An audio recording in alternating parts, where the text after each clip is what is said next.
Good morning, South Africa.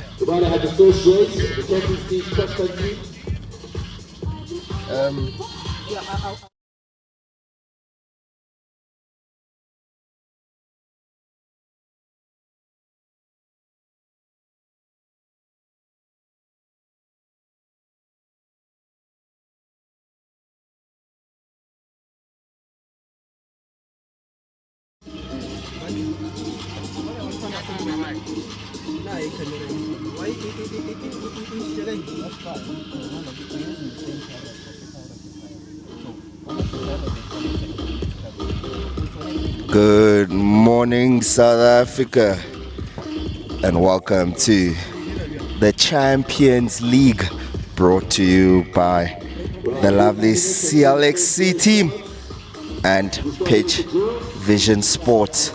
Thank you for being with us here, ladies and gentlemen, today. Today is the Champions League Stage 1 Sprint Time Trial. The sprint stage of the Champions League 2026 is a short and fast to test the athlete's speed in a time trial stage. Please note that various distances in the program below for each age group. I will show you on screen what's coming up later, but I have some exciting news. Today it is shorter distances, especially for the older athletes. Usually they would go 4 to 6 kilometers, but today they're going 2. So therefore,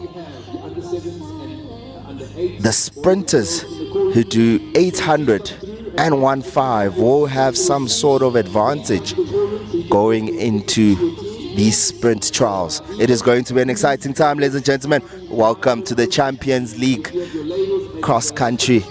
It is a very unique event.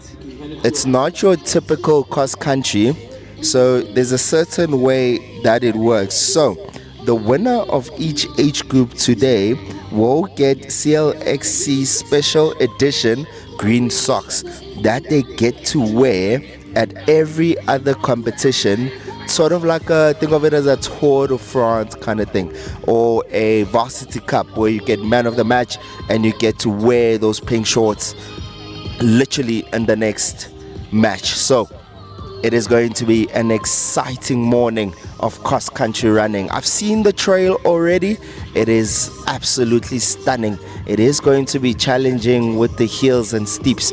There's a bit of bumps around the trail, but if you are prepared for this, you shouldn't have a problem at all. So stay tuned. I will be with you over the next 4 to 5 hours. Stay tuned.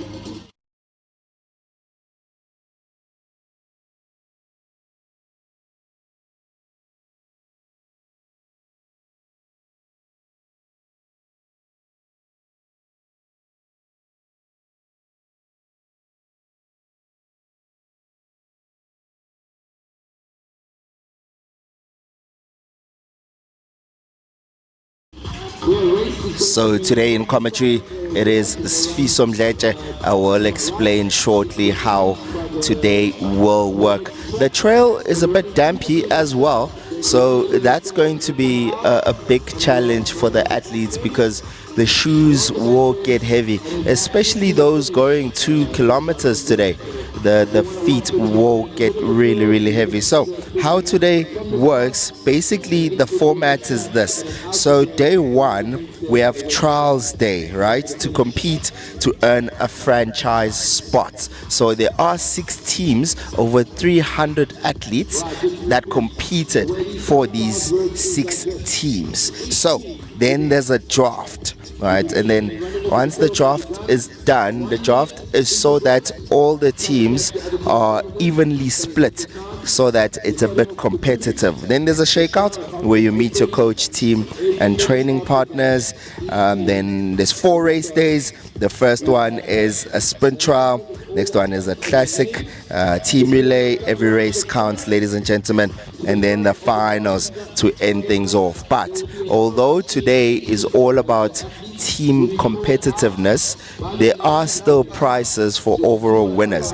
So you do still need to run your best so that you earn yourself that prize. So that's why I said earlier that the shorter distance athletes, like the 800 athletes, will surely have some sort of advantage coming into today, because they do need it, as we'll go back to 4 kilometers in the rest of the meets.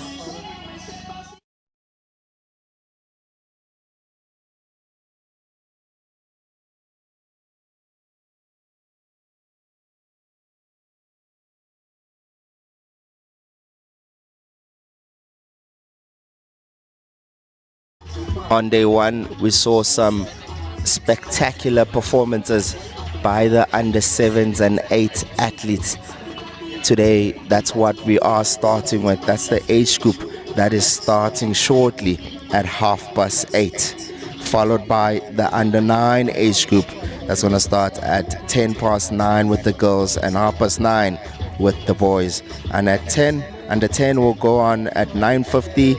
Under 11 will go on at 10:10. So the conclusion of the program, after the conclusion of the program, we will have a prize giving with the best performers of the day. So it is important, although you want to win for your team, it is still important that you go out there and you perform at your best of your ability to win those prizes. This is the first of its kind, and I'm very sure that over the next few years, this event will become big. I have never seen such a lovely setup before. This is fantastic. Congratulations to the team that set all of this up. It is a lovely day. The weather is shy. The sun is out, actually. A bit of a wind out there. The fields are a bit damp because we have been blessed with so much rain over the last few days. But the sun is out today. The fields will get dry later on this morning. But at the moment, it is damp. And I walk the trail and my shoes are brown at the moment. So I have a lot of cleaning to do as soon as I get home. But I do feel that the athletes will have way more cleaning than I do. Ladies and gentlemen, once you drop the child off, please.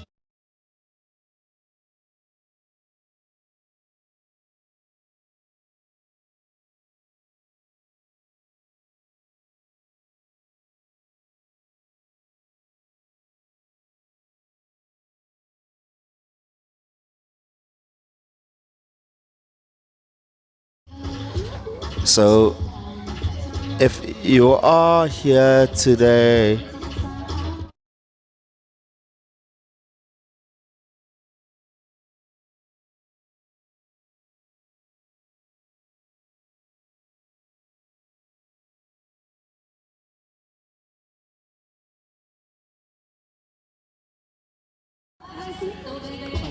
alright, so I did explain earlier how it works. So you do want to make sure that you do what is right for your team. This is how the teams are looking like.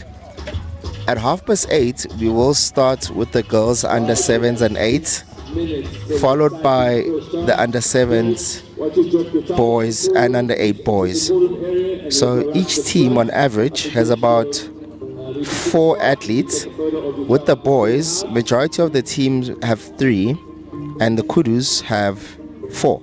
So the following teams are as follows. We have the Eagles, the kudus, the Mavericks, the Pythons, the Rhinos, and the Stallions. So all the age groups are split into those teams, and it is a team event, ladies and gentlemen. So you want to make sure that the overall time for the team is good enough to take first overall.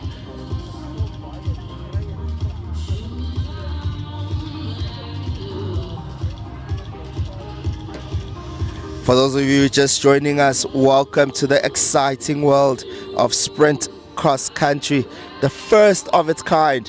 We have the Champions League here today, where cross country meets raw speed, tactical racing, courage, and chaos. Unlike traditional cross country, these races are short, aggressive, and explosive. Watch out there for a lot of the 800-meter athletes. They are surely the favorites to come out on top here. Remember, the typical cross country for the older age groups, especially under 14s and 15s, they do 4 kilometers. Under 19, do 6 kilometers, but today we have a 2-kilometer program. That is because today it's sprint trials. So these races are short, aggressive, and explosive. So every second matters, every corner matters, and every athlete has to balance speed with endurance. I'm loving the weather, and thank you for Pinnacle College Rynfield for allowing us to use their absolutely stunning facilities. Pinnacle, it is a growing group around the country. I live close to Pinnacle College. I'm trying to remember quickly. The one by Clearwater Mall. Yeah, so they have been fantastic in the world of athletics the last few years.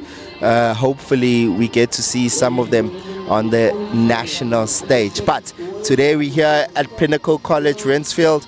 We have kids all over Gauteng that are here today. So it's not just kids from the East Rand, it is everyone. So here's what my expectation of today will be. It will be fast, it will be explosive, and it will be entertaining. The course looks tough, ladies and gentlemen.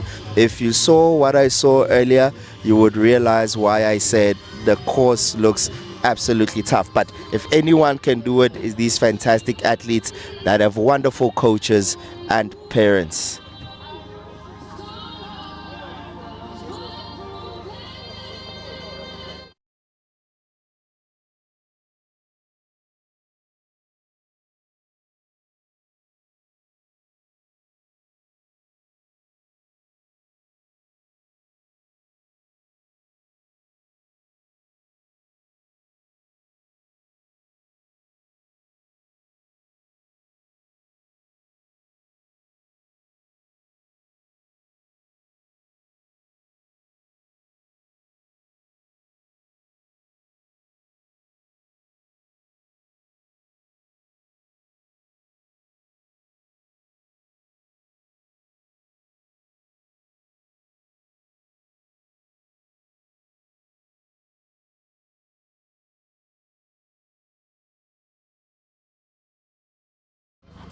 All right, we are 2 minutes away from the start of our first event. But ladies and gentlemen, if you are joining us, welcome to the most electrifying cross-country day that you will witness. Stay on stream. We are streaming live on the Champions League cross-country website, but also at the same time, we will be on the Pitch Vision YouTube channel.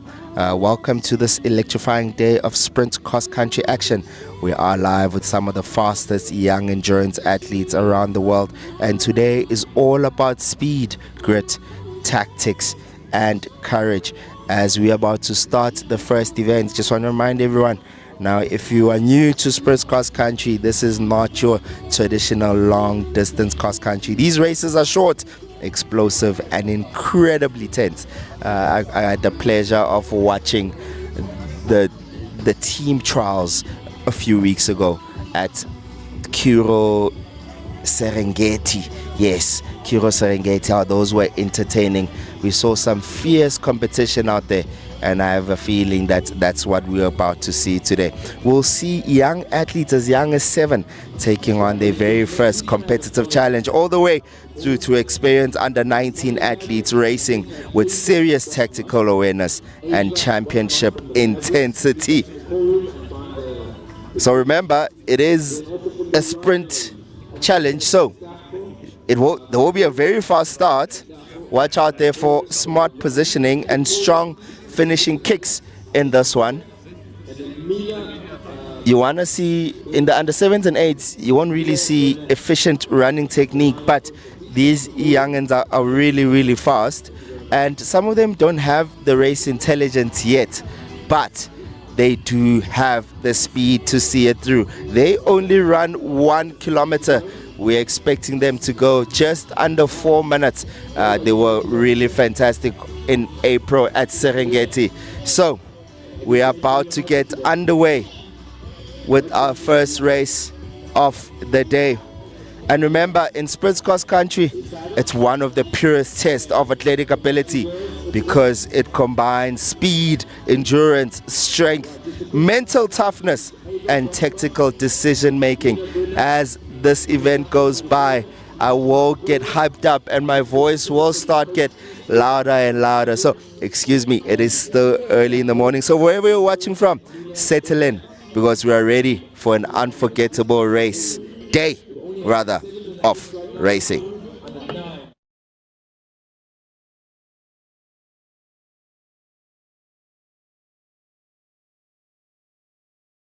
So the first race of today, it is a combined under 7s and under 8, but as soon as they are done, the results will be separated into their age groups, but they are combined teams for fairness. So the first team that's going to run is the Eagles. A minute later we'll have the Kudus. 2 minutes after we'll have the Mavericks.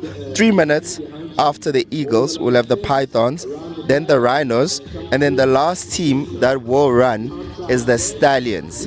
So watch out there for the Stallions. They have some fantastic athletes right there, but I will go through the lineups individually as the athletes come out to the start. With the Kudus, with the Mavericks, the Pythons, the Rhinos, and the Stallions.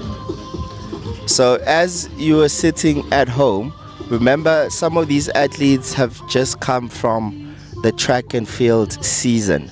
Others were at national champs not so long ago. I know the primary school athletes were at national champs in the Western Cape.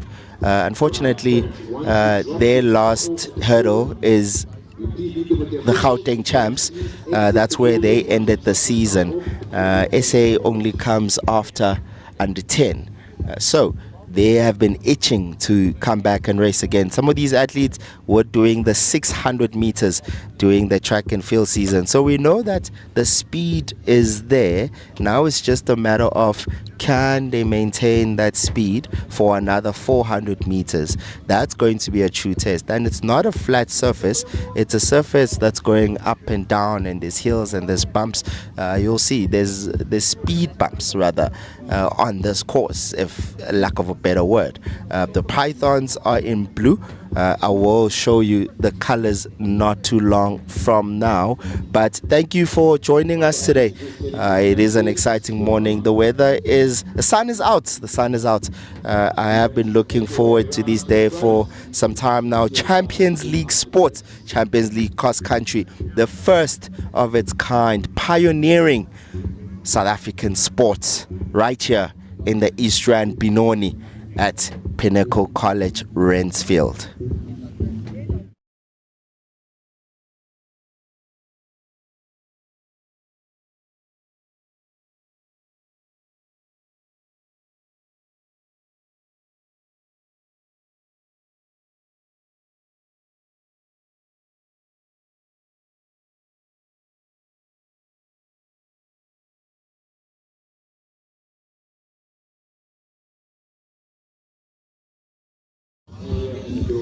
Remember, as a reminder, there are stages to Champions League cross country. The first stage was team trials. So what that is everyone gets to run. It was held at Kuro Serengeti.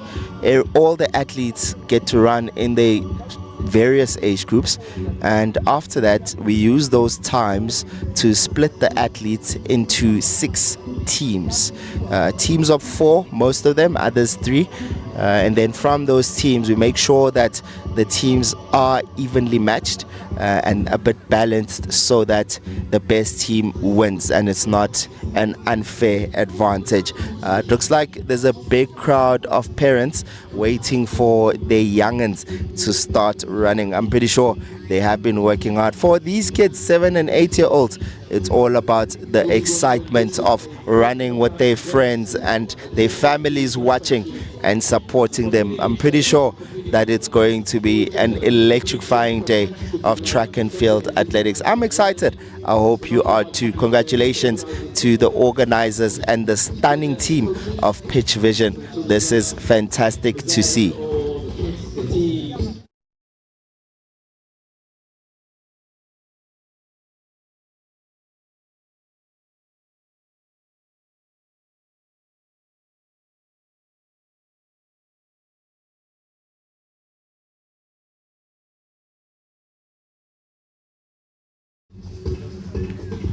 So up next, we will have the under 7s and under 8 girls that are about to start. It's good to remember that these are very young kids. If you think about grades, a lot of them are still in grade 1. They were in preschool last year. So this entire thing is new for some of these kids. Remember, cross country for many, many years in the country, the younger age groups were not taken serious. Rather, from under 10 it starts getting serious, but in the most recent years it has started being more competitive as the years went by. Even in the younger age groups, we've seen kids as young as 5-6 years old start their training in this particular event. So I'm expecting nothing more than incredible performances, because I saw the team trials and those times were very, very fast. We had 7-year-olds running under 4 minutes, which I think is truly incredible, running a kilometer under 4 minutes. We will introduce the teams in a second. The first team out is the Eagles. In the Eagles, we have the incredible Laura van der Merwe. We also have Shante Buota, who surely will be looking to stake a claim here. And then we have Lelicha Nithling. She's also one to watch. And then we have Mieka Skippers. It's a well-balanced team. What a way it would be to start this particular event. So remember, it is time trials and it's a sprint. So can you hold off for as long as possible? That's what it's all about. They are going to come out fast, but as soon as they hit their first turn, it's going to start getting steepy every 2 meters or so. They're going to go through bumps, and then as they turn, they're going to get through a bit of a puddle after that, and that is where it's going to be extremely difficult for them, because their shoes and socks are going to be wet, which means the rest of the race they'll have to run in heavy shoes. So it will be important that you get yourself a lead by the time your shoes are heavy, so that you have a big enough lead that no one can catch up to you. But if you are around in Benoni or the East Rand, rather, please come through to Pinnacle College, Rynfield. We are here at the Champions League cross country. Watch out there for Champions League sports. This group will revolutionize South African sports. But I see that the parents are ready and we're ready to go. Up next, the first team that will run. Remember, we have 6 teams, and all of these 6 teams will run in intervals. So the 6 teams are Eagles, Kudus, Mavericks, Pythons, Rhinos, and Stallions. So in this first team, that's Laura van der Merwe, who's just walked off. Shante Buota, who has just walked on. Leili Cha Neathlin is about to come as well, who's in this Eagles team. We're just gonna wait a bit. They're looking for Neathling. She should be here. Here you go. We have Leili Shane Neathling. There she goes. They're in the front. And then up next, Mieka Skippers as well. That's the Eagles team, ladies and gentlemen. They will start now, and then a minute later it will be the Kudus that come out. So here we go. We're about to start. This is a historic moment, ladies and gentlemen. This event in 2027 forward, it is going to be very, very big. As we await the start of, and we're off. Here we go with our youngest stars of the day, the under 7 and under 8 girls. Now remember, these races are always special, because for many of these children, this could be their first major experience, and the nerves are real, the excitement is huge, and the energy at the start line is absolutely unmatched. So if you look at the trail, this is what I was talking about. There are a lot of bumps. So you're going up and down for about 8-9 times. That's what it's going to be. So it's not just flat, and there's a bit of a hill here on this trail. So it is going to be extremely tough. It's not like the Serengeti course where there were hardly any hills. This one is an extremely tough track, especially at this age. So I wonder what the time will be. We've hit a minute now. We are expecting that young lady in the front, Laura van der Merwe, will be in the lead. The second team is off now, the Kurus. Will they catch up to the Eagles? Because they are tiring up at the moment, but the second team is out already.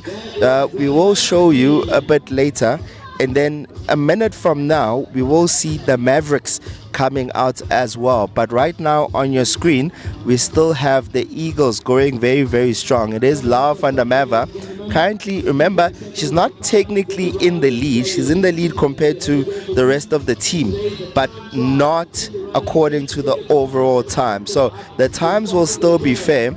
And now on screen we have the Mavericks. And the Mavericks, we have Johnstone Madison, we have Kiara Fanikak, we have Renly Degena, and then we're just waiting for Ava Botma.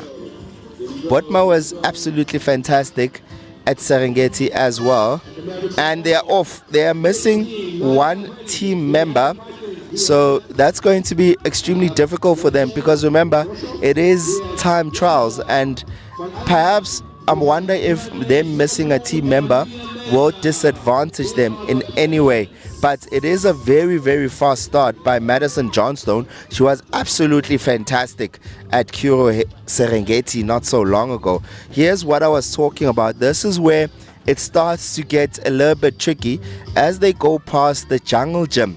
It's going to go downhill, and then they're going to hit a huge puddle of water and mud. So that is where I stepped as well. My entire foot is brown, and I have a lot of washing to do when I get home. I'm very nervous about that. My sneaker is absolutely gone at the moment. But it's not about me at the moment, it's about these fantastic athletes. And here we go on screen, the Pythons now. The Python, we have Boshoff, we have Lieja, we have Bruno Swanepoel, we have Emilia Meyer. And currently it is Leja van Elleman who's out in a flyer in blue. She wants this. Remember, it's individual time trials. So this does not mean that at any moment Laura van der Merwe is in the lead. You will know the full results or the final results until everyone has completed the race. And I will share those with you at the end. But up next, we have the Rhinos coming out. We have Jokono Mien Steenkamp. We have Litago Mariho. We have Mila Bernards. We have Emily Carwood. Looks like they are missing Jokerman Steenkamp in this one. So it will be interesting to see if this disadvantages them in any way, because that is their best. So it's going to be interesting to see if this will disadvantage them. But they're off. I just saw Litago arriving about 2 minutes ago, so she didn't have time to warm up, and here she is running.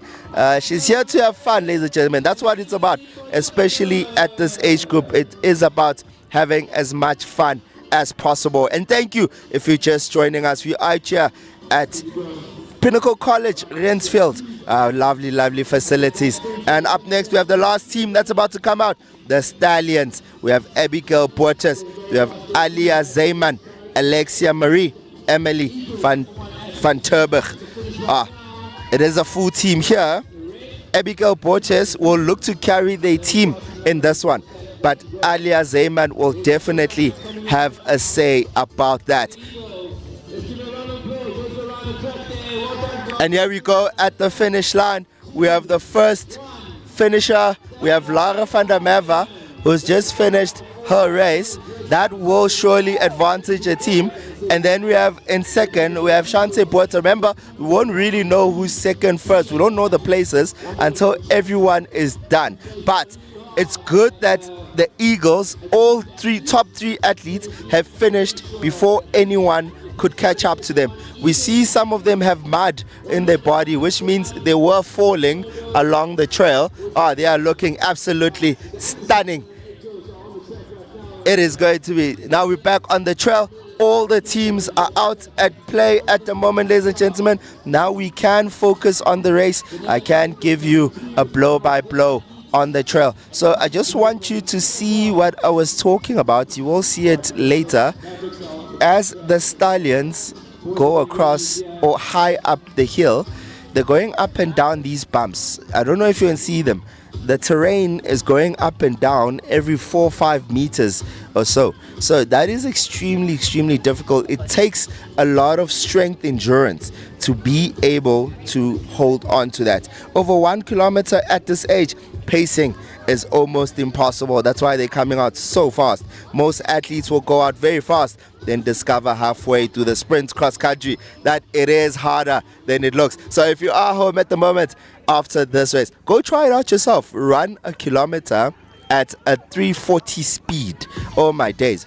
If you finish that race, I will give you a standing applause. But here we go. You see, that's where it starts getting damp, and that is where it is very difficult for the athletes to finish, because that is where your shoes get absolutely muddy and your shoes get heavier, which means it makes your race a bit more difficult to pace up. But if anyone can do it, it is young kids. They have been absolutely fantastic so far here today.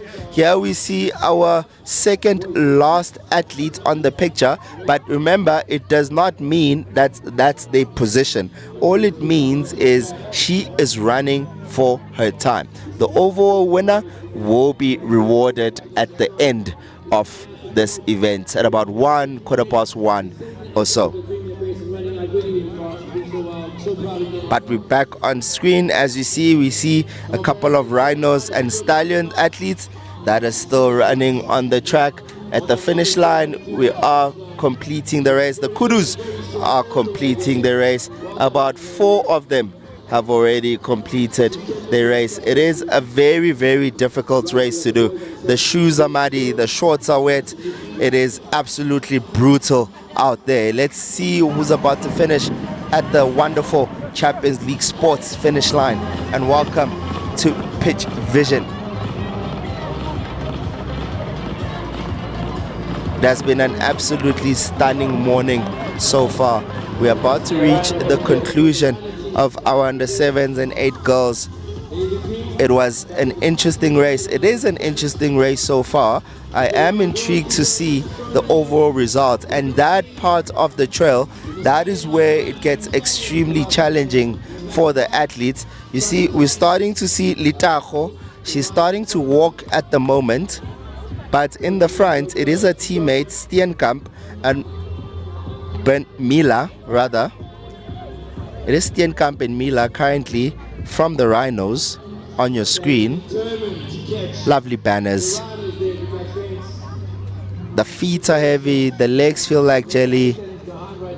This is where it starts getting really challenging for these wonderful athletes. I am excited to see the overall final results. As we're about to head on to the next race, we'll have the under 7 boys, under 7s and 8 boys rather, in the next 3 to 4 minutes. That's what will start. It will be the same lineup where we start with the Eagles, then the Kudus, then the Mavericks, Pythons, Rhinos, and then lastly the Stallions. We have about 3 team members in each of these, except for the Kudus. They have 4. But on the track right now, we are seeing a lot of Stallion, Rhino, and Python athletes. The Eagles, Kudus, and Mavericks, a lot of the athletes have already finished this race. There we go. As we see those Mavericks and Kudus athletes completing their 1 kilometer, they will be happy about that. We do have electronic timing here today, ladies and gentlemen, so it is not hand times. These times will be official for our athletes. So There is no complaint. Here we go. Litajo is finishing her race as well. She stopped walking and decided to run. Litajo Madijo has just finished the race from the pythons, from the rhinos rather, which means on the track it's only the stallions left. So they need to complete their event now before we move on to the boys under 7s and under 8s. But on your screen we have Emily Van Turber. So this is where we will start to see a lot of fatigue as we hit the home straight, especially with about 200 meters to go. It is going to be a bit challenging. The shoes are wet, a lot of mud on your feet. Sometimes it is going to be extremely difficult to complete these races, but I am very, very happy that all the athletes would possibly finish. As you see, our last athlete, she's not last based on position, but everyone, all the teams rather, came out at different times. So we will know the positions once the final results come out later. And I will share with you what these spectacular times were. But well done to this young lady right here from the Stallions. That was a fantastic race. She did finish. She is fatigued. The crowd is giving her a clap. Fantastic, fantastic running. Extremely brave from the young lady. And that is the conclusion of the girls under 7s and under 8 time trial stage. Oh, what a day to start this off. At this age, the goal is simple. Compete hard, learn, have fun, and fall in love with the sport. So up next, we have the boys under 7s and under 8s. We have 6 teams here. We have the Eagles, the Kudus, Mavericks, Pythons, and Rhinos, and the Stallions. Champions League race day 1, ladies and gentlemen. This is the Champions League race day 1.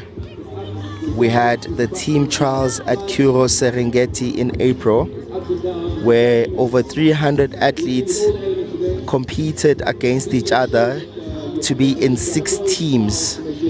Initially, it was supposed to be 8 teams, but we've split them up into 6 teams. Most of the teams are teams of 4.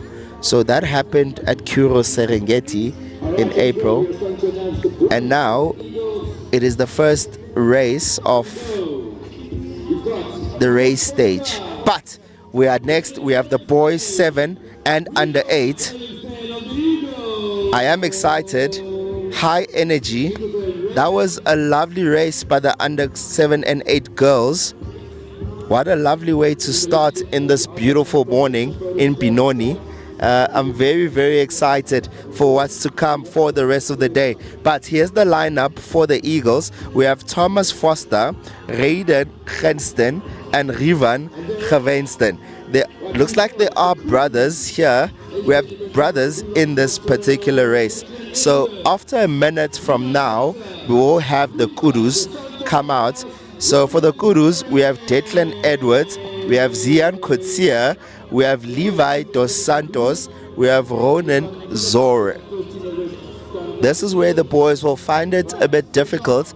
They've come out extremely fast, so them going over these tiny slopes will be, oh, there's a slip right there. That's what I was afraid of. So when they hit that turn, it would be very good of them to hit wide because there's a bit of a slope. So you come out in a slingshot instead of cutting the corner. So that's what I would have done if I was them. So perhaps the coaches should have walked the trail earlier to notice that there's a bit of a slingshot opportunity on that bird. But the kudos are off. We have 4 boys in this one. We have Declan Edwards, Zian Kutsia, Levi Dos Santos. We have Ronan Zore. But in the lead among them is Levi Dos Santos. He's come out like a house on fire. Some of them are probably thinking that they need to catch up to the team that came out first. So I really hope everyone explained to them that that's not how it works. it is time trials. But what's happening here is because the times are staggered, we will be seeing some incredible times with the teams that come out a bit later. I have a feeling because they feel like they are chasing the leaders. So that is why the ladder of the way they come out differs from age group to age group. But up next, we have the Mavericks, we have Orabile, Lamola, we have Black Boys, we have Ruvan Brits from the Mavericks. It is that young man in the middle, Black Boys, who has come out like a house on fire. Orabile is currently struggling, but maybe he's just pacing himself. He understands what he needs to do in this race. That is a very big possibility from this young man. But I'm pretty happy with how the Mavericks have started so far. And up next, we will have the Pythons team. We have Luandre Falun, we have Christian Murray, we have Luhan Kotsia from the Pythons.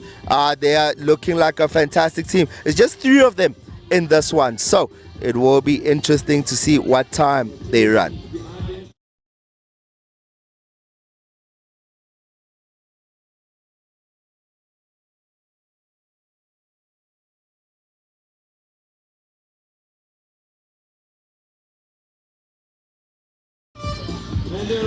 And the Pythons are off, ladies and gentlemen. It is Luandre Falun who's out like a house on fire. In the yellow spikes, watch out for that young man. He had a fantastic race at Kiro Serengeti a few weeks ago.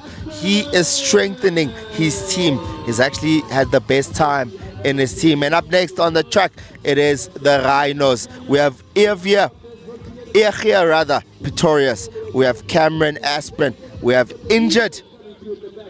His surname to be confirmed, but it looks like we have 2 athletes in this one. We have an injury who's supposed to be here as well. In the start sheet, there's no name. It does say Injured. So perhaps I thought, what a weird name Injured is. But looks like it is an injured athlete. But we are out. The Rhinos are coming out. Will Pretorius or Cameron get a lead? It is Pretorius. That is going to come out fast. His siblings are following right next to him off the trail, just encouraging him and pushing him to keep going. And the last team to come out on the trail is the Stallions. We have Christian van Heerden, we have Aiden Holiday, and Jake Jones. Oh, what a beautiful name. A movie star name, Jake Jones. They're coming around the Eagles, should be coming through for the finish. Looking nice and strong, Hope Williams, athlete number 1 coming around. This is the last.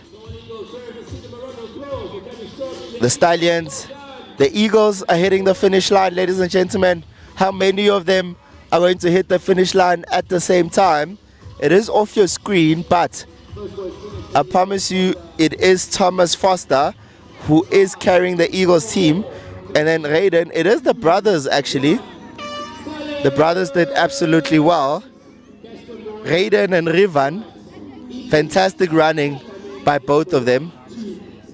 We are about to see the finishes of this age group, 7 and 8. Remember, when the final results come out, they will come out separately, because what this means is there will be, it's so for fairness rather, so that you compete with your age group. So it is combined right now for competitiveness, but when the final results come out, it will be separated. Fantastic running there by the brothers. The dad looks extremely happy, celebrating with his sons. Super talented athletes right here. Great coaching. They ran really hard. Carried the Eagles team. I'll be very excited to see what the final results will be. The Kurus will be coming to the finish line shortly. You'll start seeing them. But on the trail, you are seeing the Stallions and the Rhinos, because they were the last to come out, which means all the teams are now on the trail.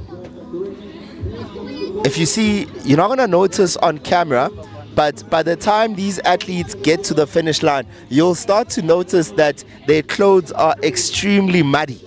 That is because there is a huge swamp at the back of the trail. So they are currently running in that swamp, and therefore that is why some of them are full of mud. But for these kids, they are having fun, they are enjoying their day. Just look at the energy from these young athletes. Nobody wants to be left behind early. This opening section is always dangerous because the adrenaline takes over and the athletes feel fresh while the crowd is cheering, and suddenly everyone thinks they can sprint the whole kilometer. That is why some of them struggled within the first kilometer. You can already see the different styles emerging. Some athletes are powerful movers, some are light and quick, but some are still figuring out rhythm and pacing. But remember, sprint cross country teaches resilience very, very early with these under 7s and 8s. But once the legs start getting heavy, athletes have to learn how to keep pushing. And that is why you want your 7 or 8-year-old right here. So don't forget, even though you missed out this year, don't forget to sign them up for the following year. This is going to be a very, very big league. I can just see what's coming over the next few years.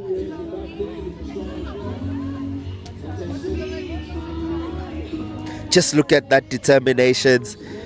Look at those little arms just moving. Brilliant, brilliant effort.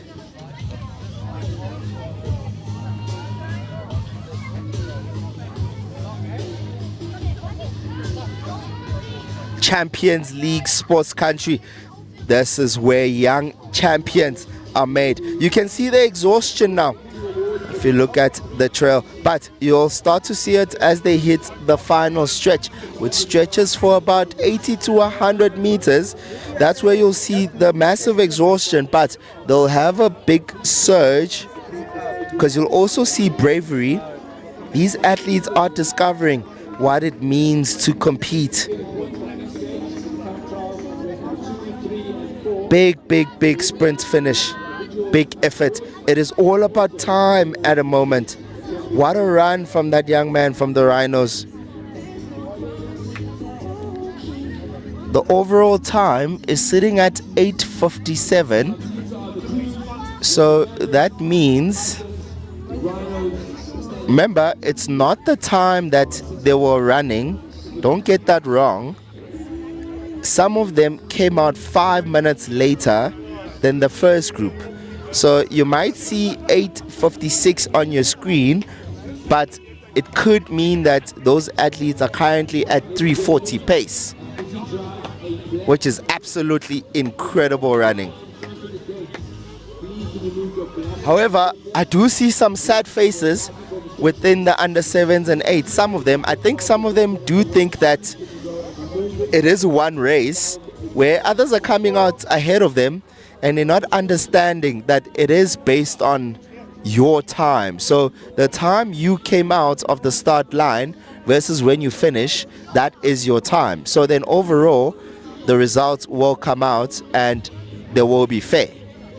So the coaches and the parents do need to explain that aspect to the athletes. We are reaching the conclusion of the under 7 and 8 age group. From your couch, from your seats, a massive round of applause for our under 7 and 8 athletes. Outstanding courage and effort from every single runner. Remember these names, ladies and gentlemen. Today's young runners could become tomorrow's provincial and national stars. And up next, we will have the under 9s. It is not combined. It is a single age group. We'll start with the under 9 girls, followed by the under 9 boys. So stay tuned. Do not go anywhere.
If you're just joining us, ladies and gentlemen, good morning to you. We are right here at Pinnacle College, Rynfield. It is the Champions League cross country, the first of its kind, and I cannot wait to see what this league has in store for us in the future. This is probably going to be the biggest league, cross country league in the country. It is exciting, it is unique, it is special. If you're just joining us on stream, remember today is all about sprint cross country. We are live with some of the fastest young endurance athletes around, and today is all about speed, grit, tactics and courage. So if you are looking for a new sprint cross country, this is not your traditional long distance cross country. These races are short, explosive and incredibly tense. Athletes have to sprint hard, manage their energy, attack hills and survive corners, and to finish this with absolutely nothing left in the tank. We'll see athletes as young as 7 and 8 years old. That's what we just concluded. And up next on the track, it is the under 9 girls. You will see fast starts, smart positioning, strong finishing kicks, efficient running techniques, hill running and race intelligent. This is the age group where everything starts to come together. Under 7 and 8 not so much, but by under 9 cross country a lot of the athletes start to understand proper cross country race modeling. However, this is a sprint race, therefore it is different to the 2 kilometers that they do at their usual cross country, because they're doing 1 kilometer today.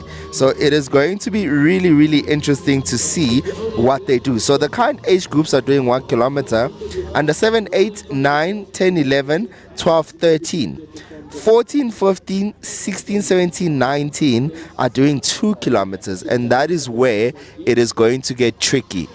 The 3,000 and the 5Ks and the 6K, 8K athletes might struggle today, but the typical 800 meter athletes will be brilliant today. This is an opportunity for them to showcase what they can do. And the 1,500 athletes, we do have some South African champions on the lineup in the high schools. I'm very excited. We are right here in Benoni, the home of cross country.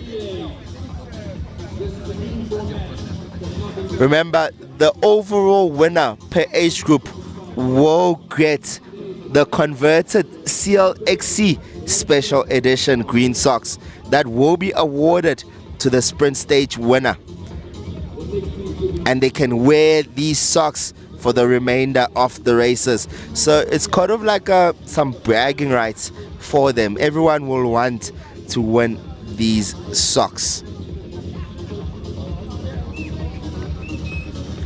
Later on in the day, we will have a prize giving around 1:15. We'll have a prize giving which will be held for individual awards for top 3 finishers of each age group.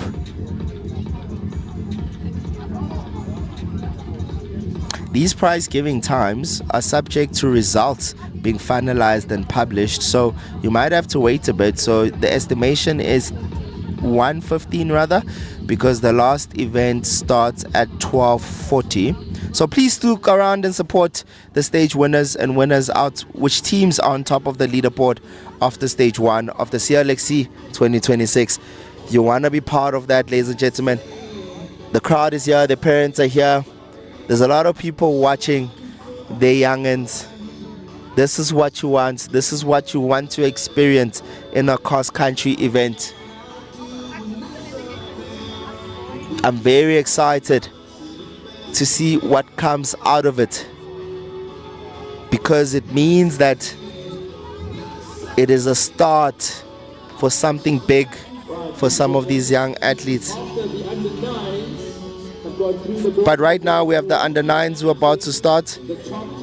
It is the 6 teams that we still have.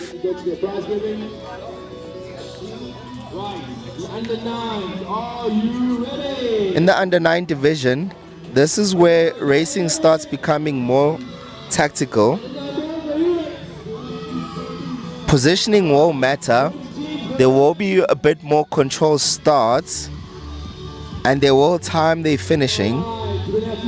So a lot of the under 9 athletes do start to use the athletes around them to position themselves.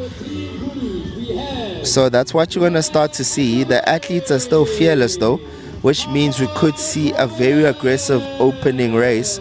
So up on the track at the moment, on the trail rather, on the start line, it is Dwayne Atterbury, it is Clarick Ryan, and who's going to come out now, Harper McRoberts.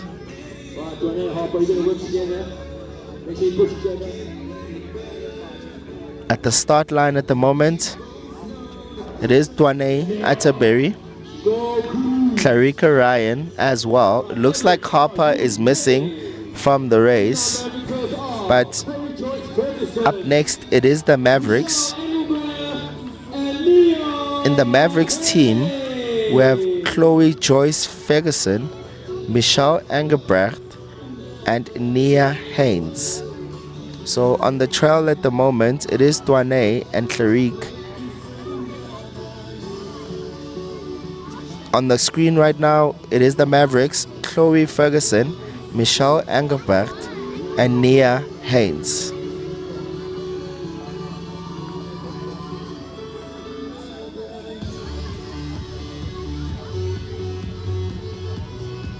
Let's see what kind of start they have.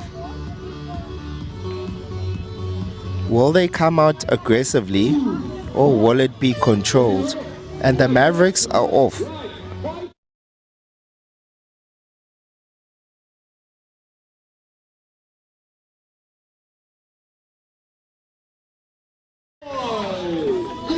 And the Mavericks are off, ladies and gentlemen. Up next, it is the Pythons that are about to come out. But on your screen at the moment, it is Chloe Ferguson that is out fast. She's going up and down the bumps and the slopes. That is where it is a bit challenging and you would want to pace yourself a bit, but you're gonna hit a downhill slope at any moment around that turn, and once that happens you have to take advantage of where you are. So on your screen now, it is the Pythons. We have Meshandre Rogers, Everly Duploy, and Alexa Meyer. And the Pythons team are out. It is a full team. It is Alexia Meyer who's out in a flyer. I hope that they do know that they are teammates. So I'm excited to see the overall times here.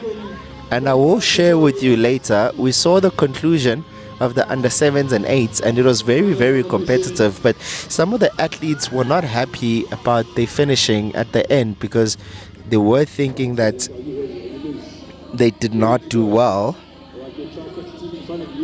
But back on the trail, this is where all the teams start to struggle and the pace starts to slow down a bit.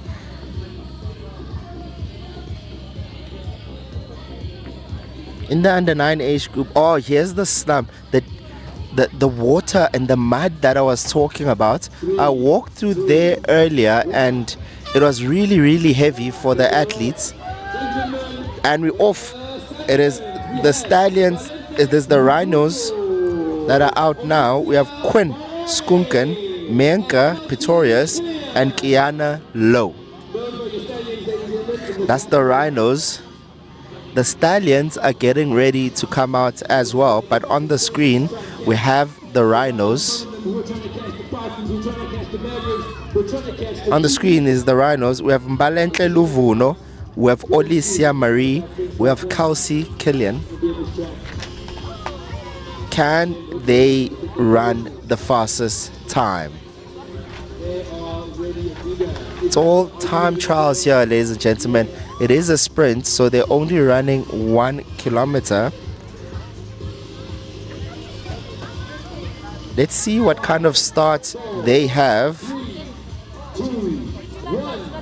It is a much cleaner start compared to the under 7s and 8s, but this is really, really fast from Olicia Marie and Kelsey Killian as well. She has come out like a house on fire. Can she maintain the speed as she hits the bumps. She's going up and down at the moment, but will she survive the next 800 meters?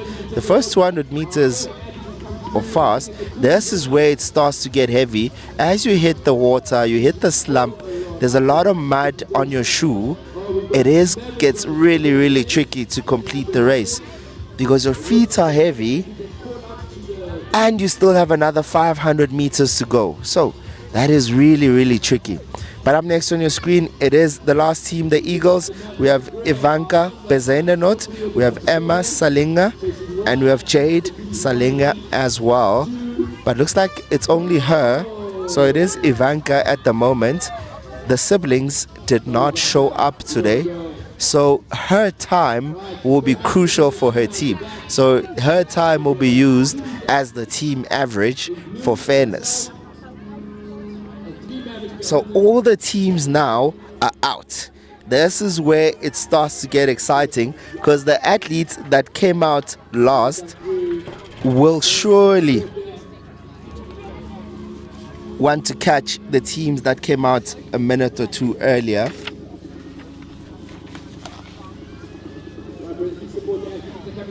This is where, as the shoes are muddy, you will start to notice some athletes are trying to settle into early rhythm instead of sprinting flat out immediately.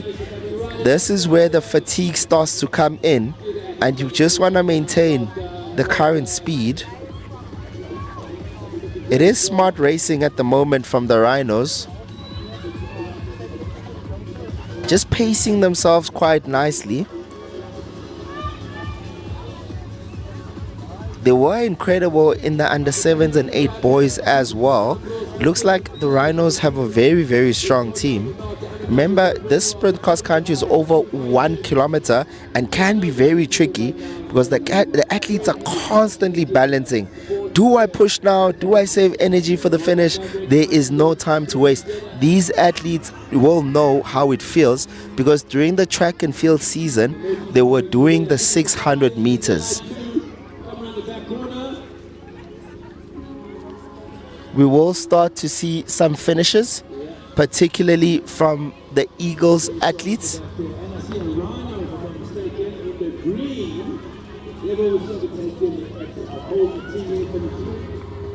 Some of the athletes are starting to hit the finish line.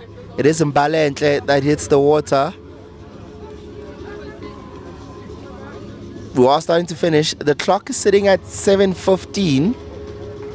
So this is where you will start seeing 2 to 3 teams finish. And what's really impressive here for me is some of these athletes are coming out a minute after certain teams are out and they still catch up to those teams. Oh, incredible pace there from Mbalenhle. An interesting race model. She came out quite conservatively at the start. She definitely knows what she's doing. She looks like a seasoned cross-country runner. Right here on screen, ladies and gentlemen. This is a fantastic athlete on your screen. Mbalenhle Luvuno. But right behind her is the Stallions athlete. The rest of the Stallions athletes, it is Olesia Marie and Kelsey Killian. Mbalenhle just blazing it. She is carrying her entire team at the moment, but it is good to see that both of the rest of the team are together and they're not separated by big margins. But I'm pretty sure Mbalenhle's time will be really crucial. Let's see her at the finish line. Oh, fantastic running there by this young lady from the Stallions, Mbalenhle Luvuno. Remember the name. What a run. 1 kilometer of pure speed. She must be a seasoned runner.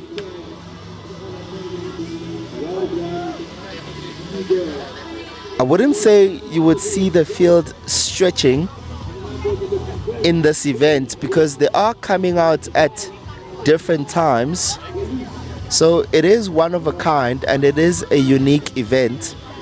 Immediately when we are done with the under nines, I will briefly re-explain how the Champions League cross country works. It is an interesting model and one of its kind. But thank you so much to everyone involved in making this happen, especially the technical staff, just to make sure that we have this on stream here, brought to you by Pitch Vision.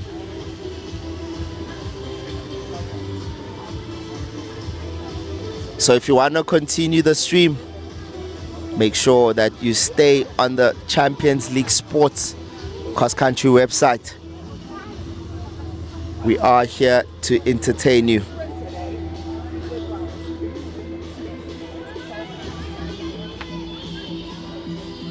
These races are streamed on Champions League XC.co.za, Champions League XC.co.za.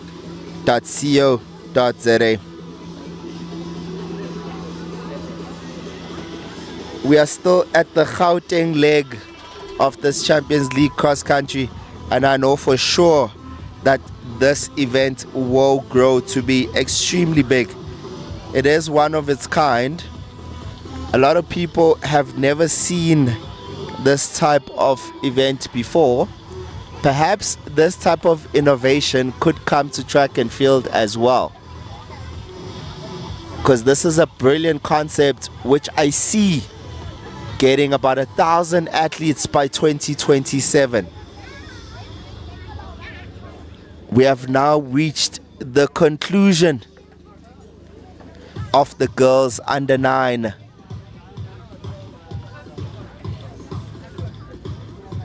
What a race.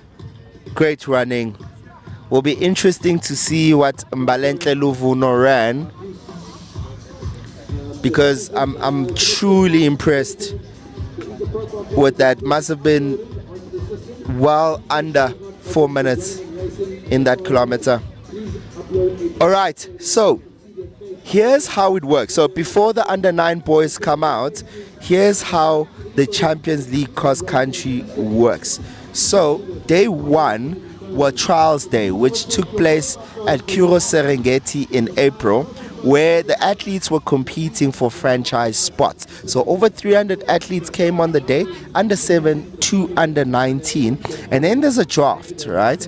The top finishers are drafted evenly across 6 franchises. That's what we were competing for, and we want to make sure that the franchises are even. Then you meet your coach, the team, and your training partners, and then you have 4 race days. You have the sprint time trials, you have the challenge, we have the classic, and you have the team relay. Every race counts. But lastly, to conclude, then you have the finals. So about 5 races in total, 6 with the team trials. It is one of its kind. It is a very brilliant concept. The Champions League cross country Gauteng. I'm looking forward to the growth of this event. A big shout out to Pitch Vision for bringing us here and bringing us the screen and the stream rather. We do have prizes later, so stay on stream after the under 19 event. When the final results are out, there will be top 3 finishers prizes and the overall winner. The overall winner will get the green socks, which they will wear for the rest of the competitions. An exciting day ahead of us. Up next on your screens, we have the boys under 9, 1 kilometer.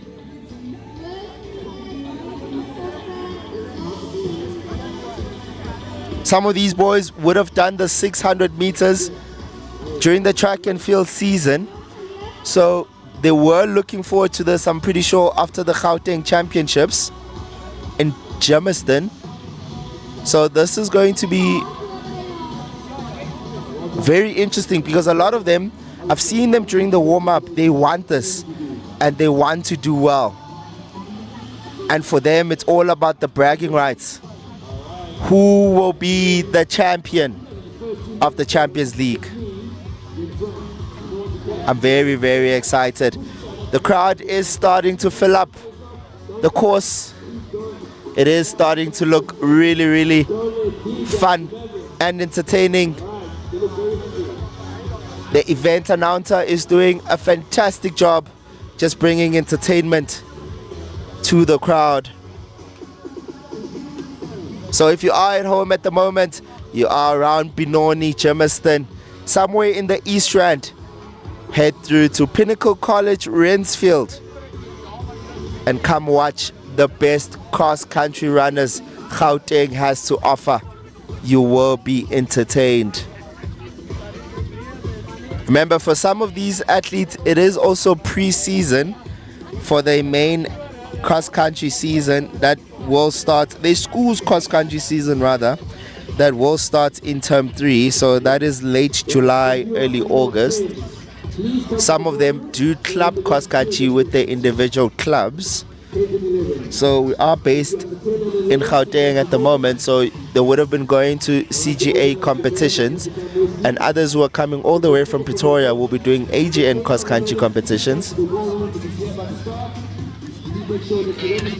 So up next we do have the boys under 9.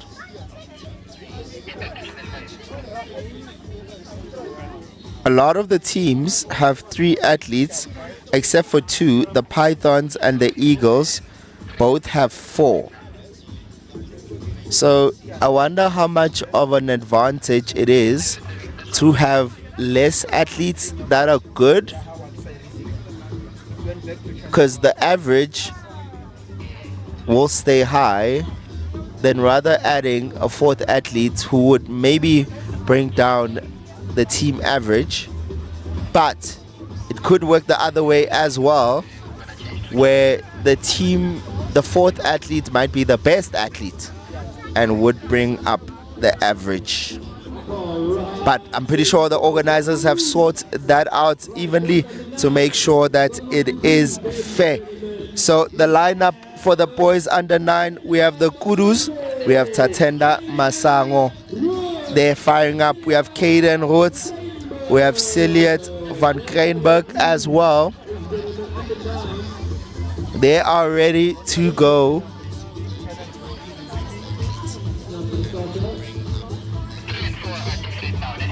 Yes, 3 and 4. Tukumi is on 3. You are on 4. And away they go. A much cleaner start this time compared to the girls. It is a very, very quick start from Caden Roots. He's out in a flyer, but on the screen it is the Mavericks. We have Raylan Oliver, we have Daniel Murray, and we have Walter Bothma as well.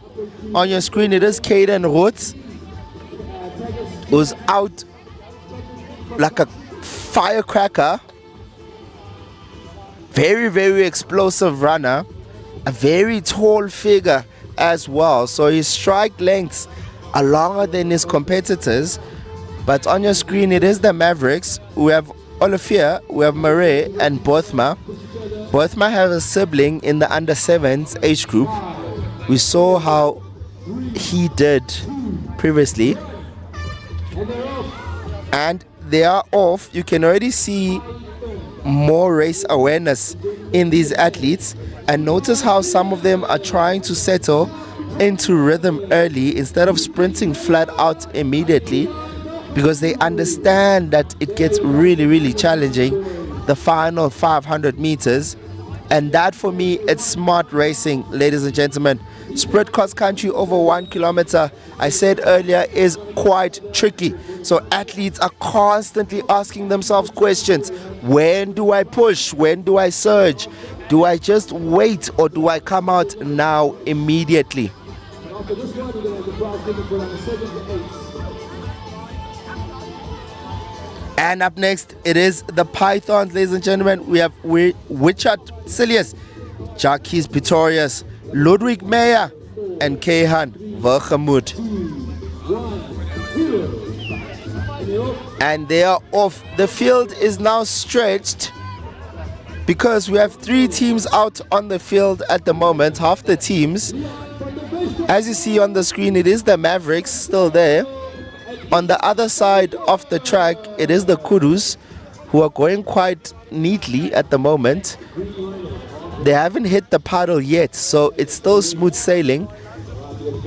And they will be worried that they are already dying out and they haven't hit the paddle, because it will get tougher as they go down slope, funny enough, ironically enough. The field has now stretched. Up next on the screen, it is the Rhinos. We have Leon van der Westhuizen, Adam van Sale, Isaac van Niekerk. It is a full team. The full team is here. Will they come out controlled, or are they going to pace themselves? Do they have some sort of team strategy as well, is what they will be asking themselves. And we're off. It is a bit more controlled. It is a very, very good start. This is where mental strength matters. The legs begin to tighten and breathing gets heavier. And athletes must decide whether to fight through discomfort or give up. This is where you don't want to give up. That's why the under-9 program, it is very, very tough to conquer, because a lot of these athletes do have the required experience to push through. But one thing coaches love seeing at this age is good running posture, relaxed shoulders, strong arm action, and quick cadence. But on the screen is a penultimate team, the Stallions. We have Joshua Bryan, Blugnoot, Milan van Rensburg, Xavier Neethling. On the screen though, looks like Milan is missing. We have Joshua Bryan and Xavier only. And they are off. It is Xavier who is sprinting it.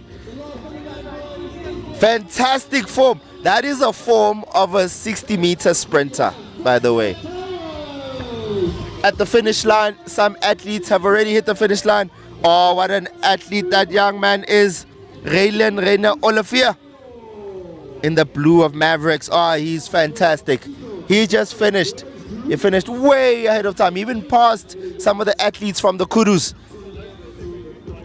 He has efficient stride, a very tall figure for an under-9 boy. Efficiency matters enormously in cross-country, especially in cross-country sprints. What a run. The parents will be proud. And on screen, it is the last team, the Eagles. We have Baxter Towers, Cristiano Ronaldo. No, it's not Ronaldo, it's Benzekot. And then we have Lesi Betebucho. We have Thando Lwethu Hlatshwayo. It is Thando Lwethu Hlatshwayo who's out first there. You can see Thando Lwethu is also a sprinter. The mom is there looking nervous. They know the kind of prep they had to put into this, because it's very difficult to come out from being a sprinter to doing 1 kilometer. But a lot of the athletes that will win are athletes that have been seasoned 600-meter athletes during the track and field season. That is all the teams now on the trail. Fantastic sprint finishing developing. Some of them are starting to finish their races. But back on stream, it is Thando Lwethu Hlatshwayo, who is not slowing down, followed by Lisibe Tebogo. Looks like a very strong team. That is where it starts to get really tricky as they hit the paddle. They're going uphill at the moment are Eagles. This is where you'll start to feel your legs getting heavy. Your body is starting to shake. Your vision is starting to disappear. And you feel like, I need to quit halfway through this race. But that is where you need to push the most, because you will get a runner's high, is what they call it. We are reaching the conclusion at the finish line. We will see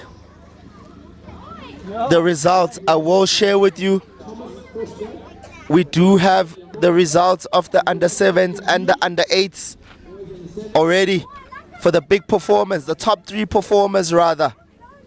Boys under 18 going to have Aiden Holiday, Luan Kotte. This is fantastic running. I cannot wait to see who in the under 9 boys comes out on top.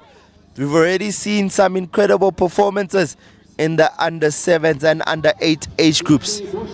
This is a team event, ladies and gentlemen, but there are individual awards coming up later. Right now, we have the under 7s and under 8 awards. We'll have an overall winner as well, who will get the green socks for bragging rights that they get to wear at every single event that they come to for the Champions League cross country. Here at the finish line, the crowd is lifting these athletes home as they reach the last 20 meters. Wonderful racing spirit from the under 9 athletes. As we see the Eagles hit the puddle, this is where things will start to get tricky for these ones. But if anyone can do it, it is young men. They have trained in these conditions. It has been raining over the last few weeks in Gauteng. So, were you training in that rain, or were you sitting at home and making excuses? This is where it will matter. And the athletes who put in the most work will come out on top. But at this age group, it's all about fun. It's all about coming out in the sun and having a good time with your family and friends. This is what the Champions League cross country is about. So stay tuned, stay on stream. We're about to reach the conclusion of the under 9 boys. And then we will see a short prize giving for the under 7s and under 8 girls and boys who ran about 30 minutes ago. What a morning, what a start to this event. We have 4 events coming. This is the first of 4. The time is sitting at 9 minutes at the moment, but do remember that these teams are coming out at various times. Here's the athletes from the Eagles crossing the finish line. It is Baxter Towers, who is now concluding his race, and all the remaining Eagles athletes cross at the same time. The Eagles will be happy about that. Remember, this will give you an overall advantage if your team is moving quick together. This is what you want. If I can make my prediction early regarding which team won that one, I would say the Eagles. I would say the Eagles in the under 9s. Oh, what a start to this event. But stay on stream and stay tuned. Stay on the Champions League XC.co.za stream. Brought to you live by Pitch Vision. And myself is Sfiso Mdletshe. I'll see you in a moment.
Ladies and gentlemen, currently on stream, if you're just joining us, we're at the Champions League cross country. This is the sprint time trials, so it is 1 kilometers on the screen. Currently it is the prize giving of the under 7 girls. It is Abigail from the Stallions that takes first place overall. She will be extremely ecstatic about that. Abigail Boates. She came out ahead of everyone else. I mean, we knew she was the favorite because she ran the fastest time at Kuro Serengeti a few weeks ago. She was special on the day. She came out quick, she held the speed, and she did not slow down at all. And up next on the screen, we have the results. The top 3 performers of the boys under 7s, under 8 girls rather. From the Mavericks, in 3rd place, we have Kiara van Niekerk. From the Kudu, we have Lane Jansen van Rynfield. And in 2nd place, from the Kudus, it is Lane Jansen van Rensburg. Of the Green Sox, we have Lanche Bosho. And the winner of the Green Sox, it is the incredible Blanche Bosho from the Pythons. So she will get the Green Sox that she will wear at every single event for the bragging right as the favorite. Lanche Bosho did that from the Pythons in 4 minutes 33.98.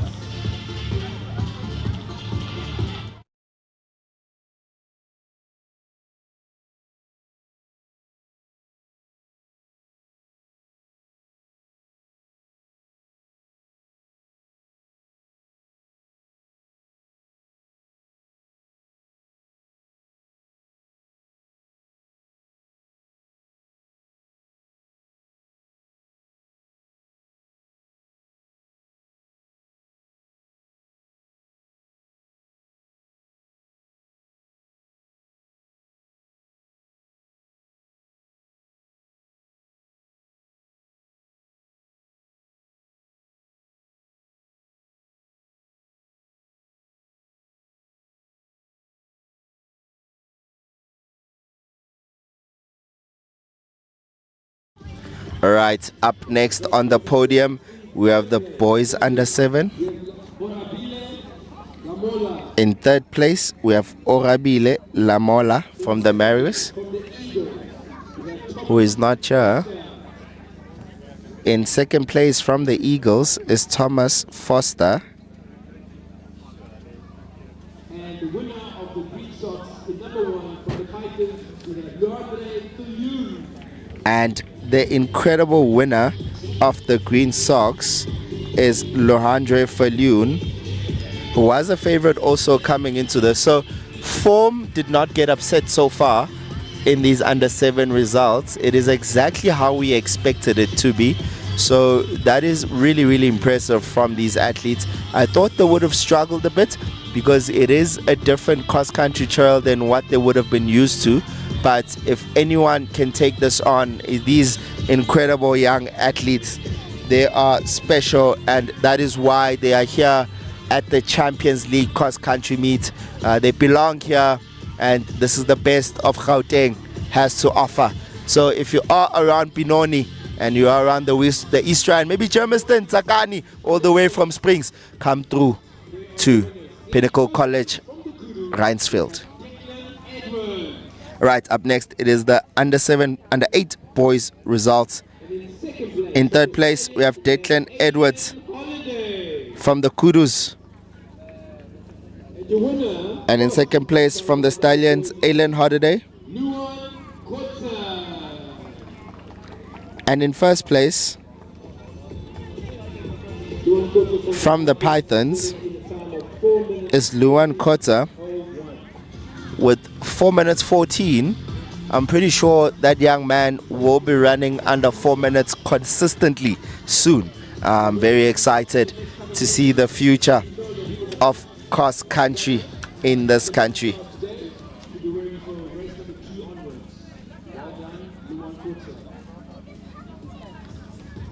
Luan Couture just won the green socks. He will have the bragging rights and he will be wearing the green socks going into his season.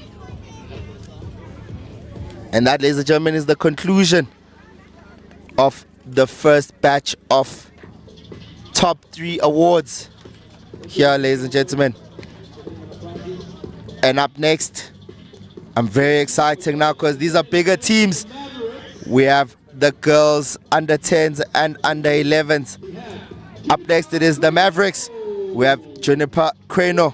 We have Kenzie Foslo, Alexia Fessa, Milan Sneyman, Mian Van Sale, and Zoe Khobla.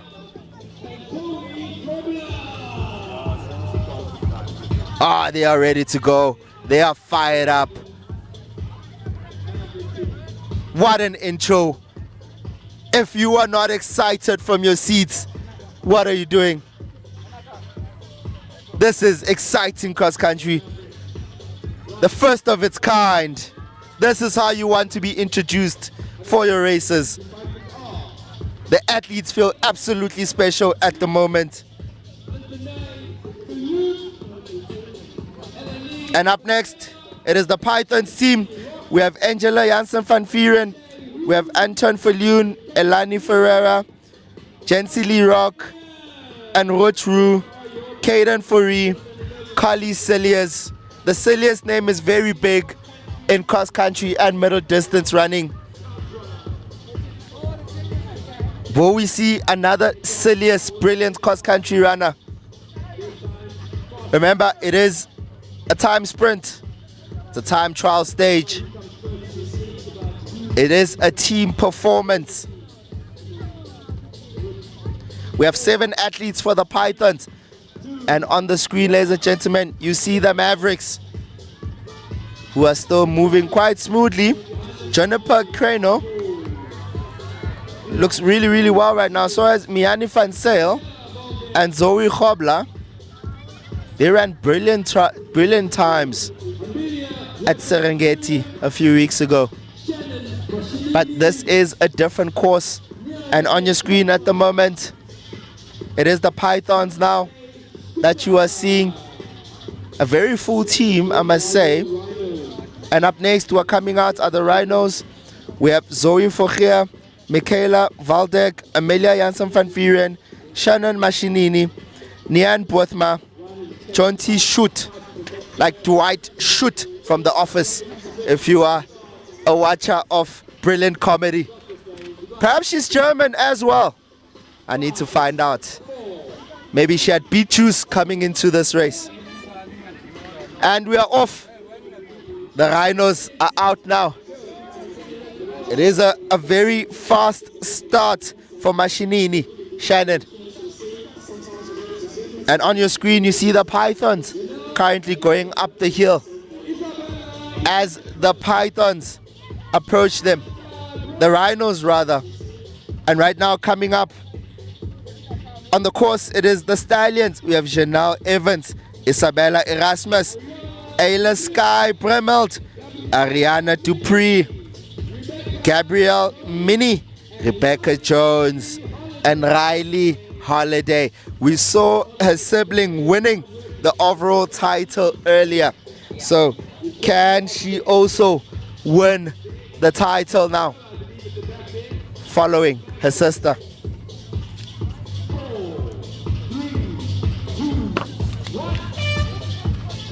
And the Stallions are off. Remember that the positioning of these teams are now juggled and mixed up compared to under 7s and 8s. For fairness, from complete fairness, there are overall team prices. So which team will come out on top today? And up next, we have the Eagles. We have Ivanka van Heerden. We have Lizelle Kimberger, Zoe van der Merwe, Kanyisile Makakula, Olivia van der Merwe, and Elmarie Hayward. Anye Khos. Let's see what they have in store for us. She's still moving, is Machinini. She's looking quite good at the moment. She came out really, really quick. She's halfway through this race and it's looking absolutely fantastic so far. I'm really excited to see what time she runs. It's going to be absolutely frightening. And right now on your screen, we have the Eagles that are coming out now.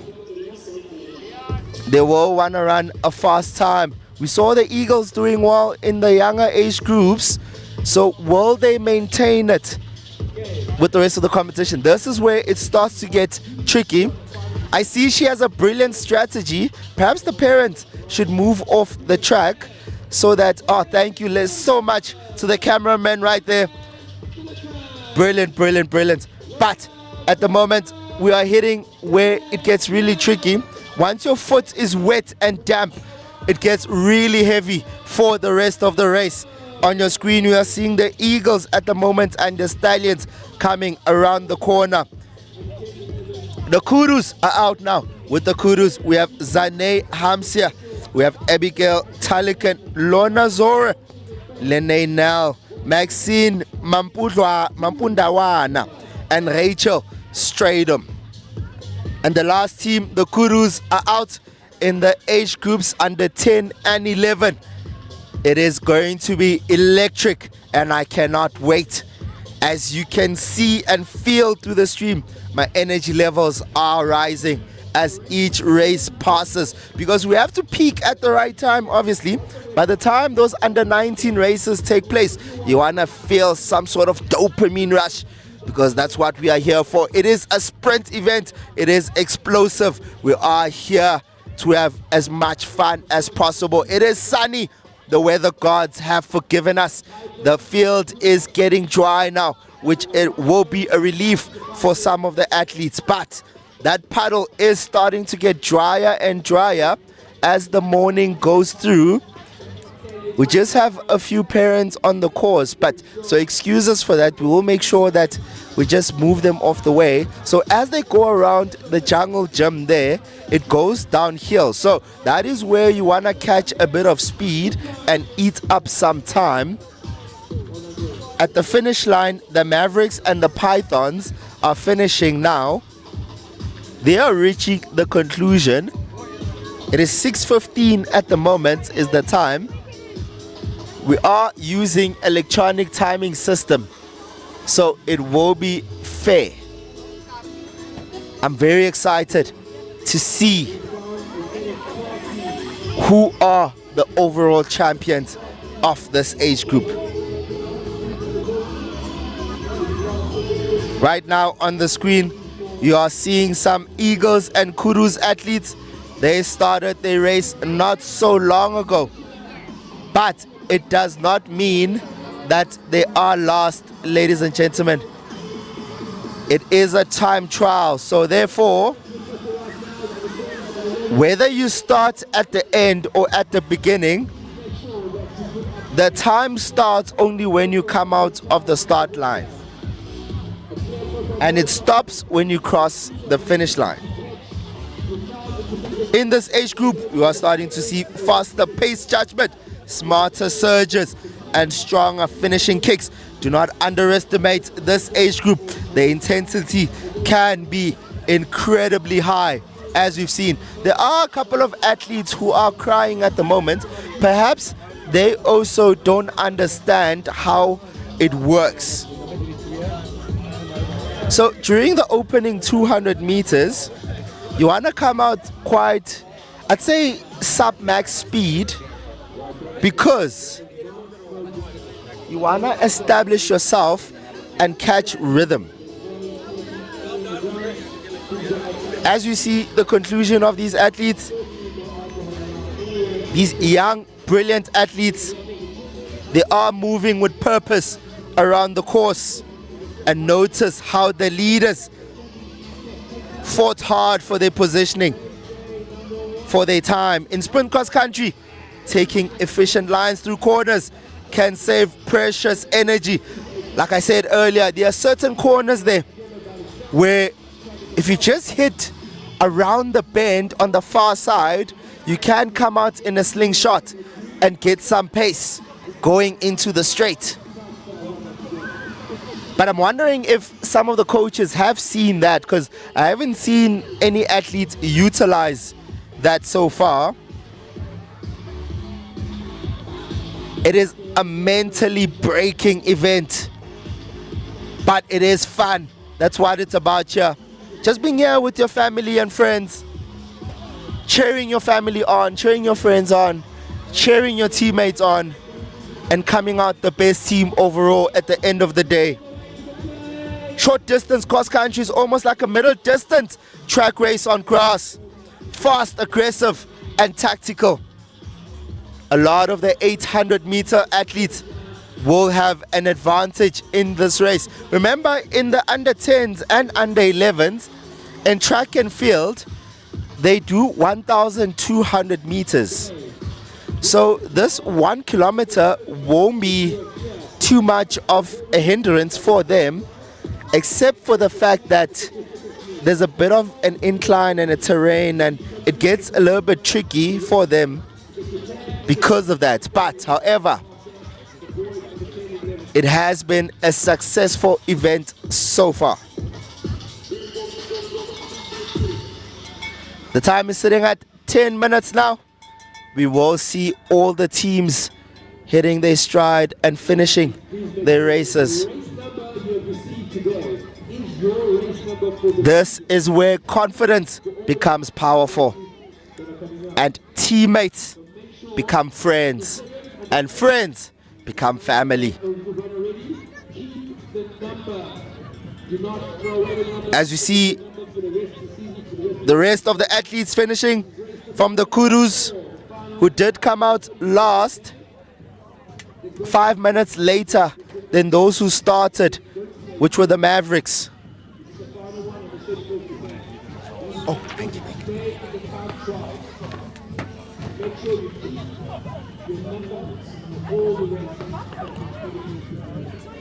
All right, so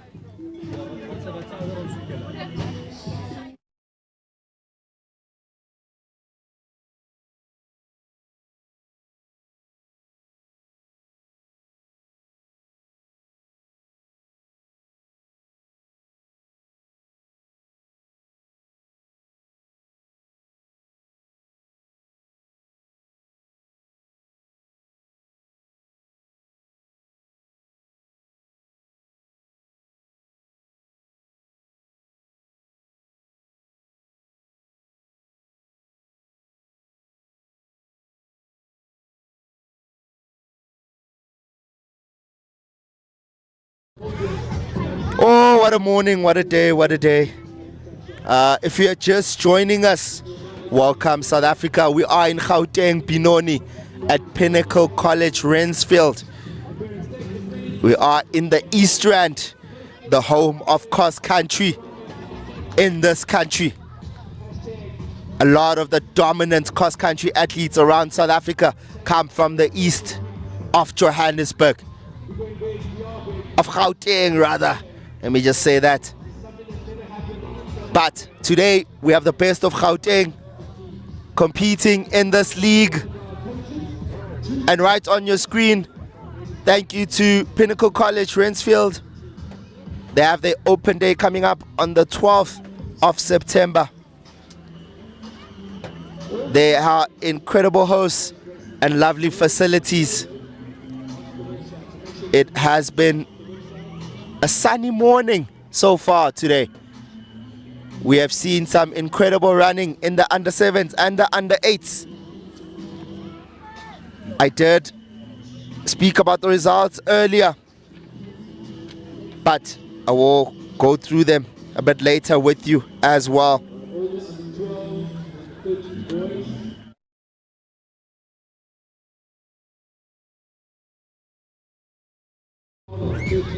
So earlier on the podium, we did the girls under 7 1 kilometer results. In third place, we have Liane Versternberg from the Kudus with 5 minutes 7.53 seconds. In second place, incredible run, Shante Buerta from the Eagles with 5 minutes 2.22 seconds. And the winner, a sub 5, Abigail Buertas, who was a favorite from the Stallions, with 4 minutes 55.65 seconds Oh, she was brilliant in that race, wasn't she? She started off the day on a high. That's when I knew that the rest of the day will be a success, because these athletes want it. It is a difficult course to run, but they are still giving us very, very good times. And now I'll give you the girls under 8 results. In third place, you have Kiara Fanikak from the Mavericks with a sub 5, 4 minutes 59.59 seconds. In second place, Blanche Boshoff from the Pythons with 4 minutes 56.88 seconds. And in first place, Leanne Jante van Rensburg from the Gurus with an incredible 4 minutes 44.75 seconds. And that, ladies and gentlemen, is the results of the girls under 8 1 kilometer sprint trial. Will be interesting to see which team has come out on top there. I will try to predict for you, but it'll be quite difficult because the day is moving at a quick pace. Because up next, we have the boys under 10 and under 11. They are ready.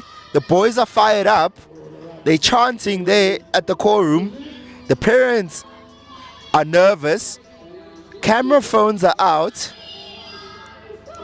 Video calling their other family members who don't want to miss this. So what they can do, just tell them to go on the Champions League cross country. It's actually Champions League XC.co.za. That is Champions League XC.co.za, and stream live the first of its kind cross country sprint.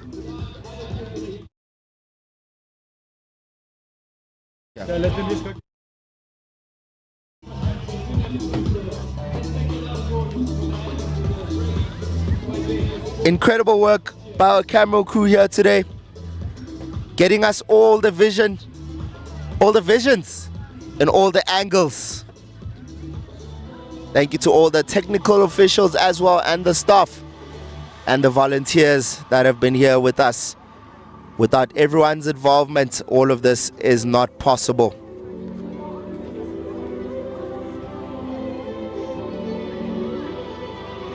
So, as a reminder, here's how this event works. There were over 300 athletes at Kuro Serengeti in April, where they attended team trials, right? And at the team trials, they all run together, and based on those times, they get split up in 6 equal, the keyword is equal, 6 equal teams. And here we are now, the second race, or rather, it is the first of 4. And now we have the sprint time trials, where it's team versus team, all 6 teams going head to head. But all the teams are not coming out together at the same time. They are coming out strategically 1 minute after another.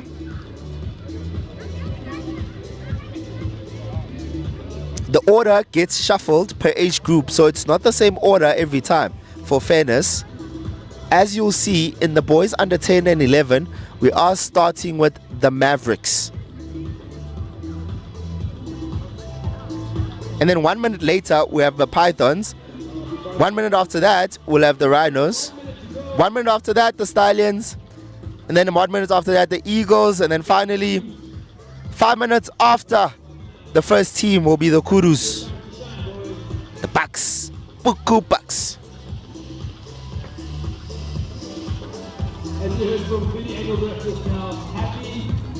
Are they a springy team? Are they fast? As fast as their name says? Are the Mavericks the top guns of this event? Are the Pythons going to bite the rest of the teams?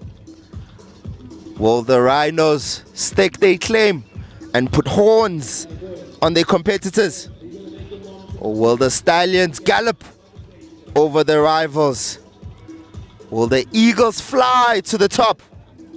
or will the Kurus sidestep to victory? This is the Champions League Cross Country Sprint Trials 2026.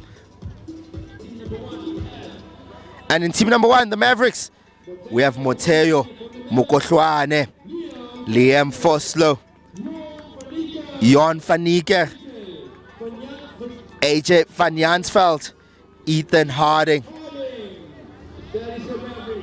It's Mateo, Liam, Jon, and AJ, and Ethan. Good luck to you boys. And this will be the first team to come out for the under 10 boys, under 10 and 11. They are combined, but when the overall results come out, they will be split into the actual age groups for fairness. So they are combined at the moment for competitiveness, but at the end they will be split up, and I will be sharing those results with you on the stream.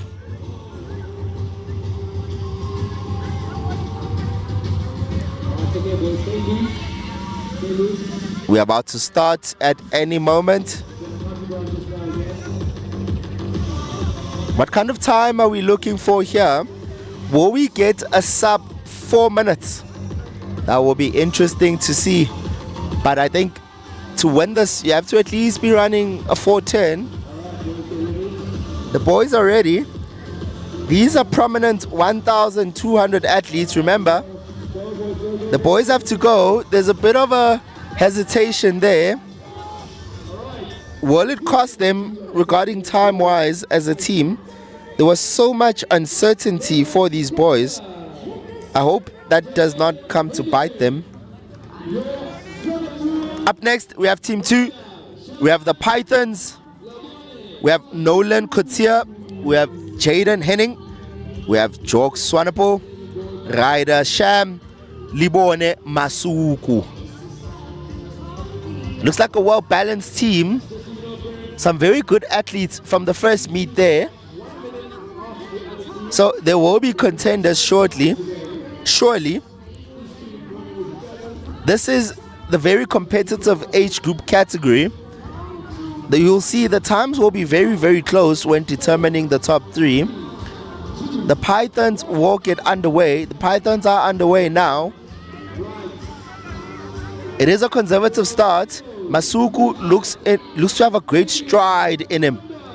But on the outside, Ryder Sham will also be a threat. But there are teammates at the moment. And up next, we have the Rhinos. We have Adrian van Tonda. We have Jean-Daniel Blichnout. Jan Rufoster Jaden. We have Jordan Jurgens. We have Nikus Kruger as well in this team.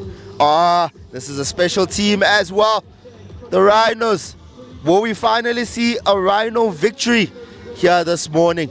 We haven't seen a Rhino win or get top 3 so far here today. They are currently struggling at the moment as a team.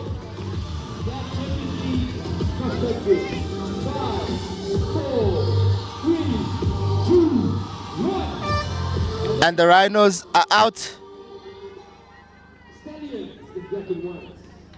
On the outside there, it is Nikus Kruger and Jorgen Jurgens. What a name, Jorgen Jurgens. Tongue twister for teachers at his school, I'm sure. But a beautiful name.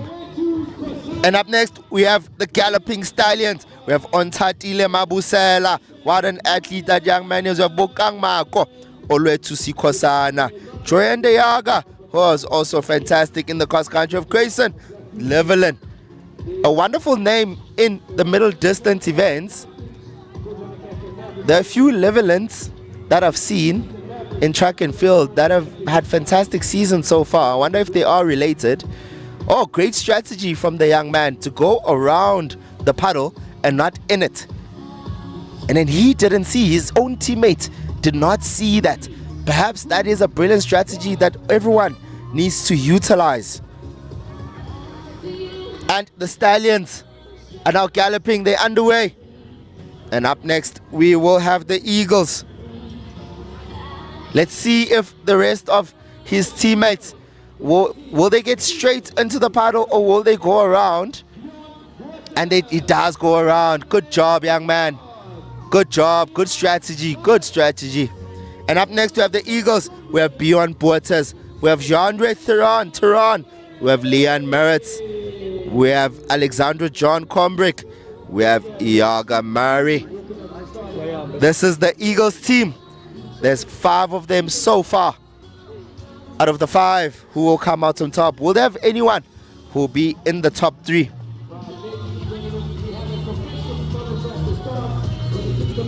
It is a lovely day, a lovely vibe here at Pinnacle College, Rynfield.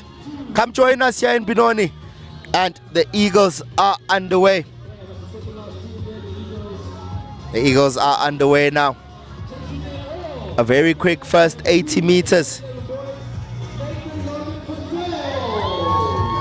And up next, we have the Kurus, our final team in the boys under 10s and 11. We have Nathan Logan Van Sale.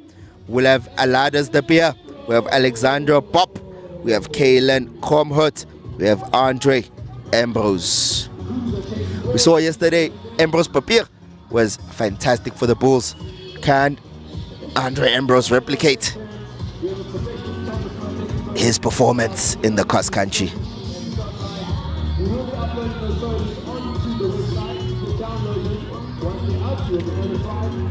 What is this? And as a team, I thought as a team they would have want to go around the puddle. And the last team is off. It is the Kurus. All the teams are now on the course in this age group.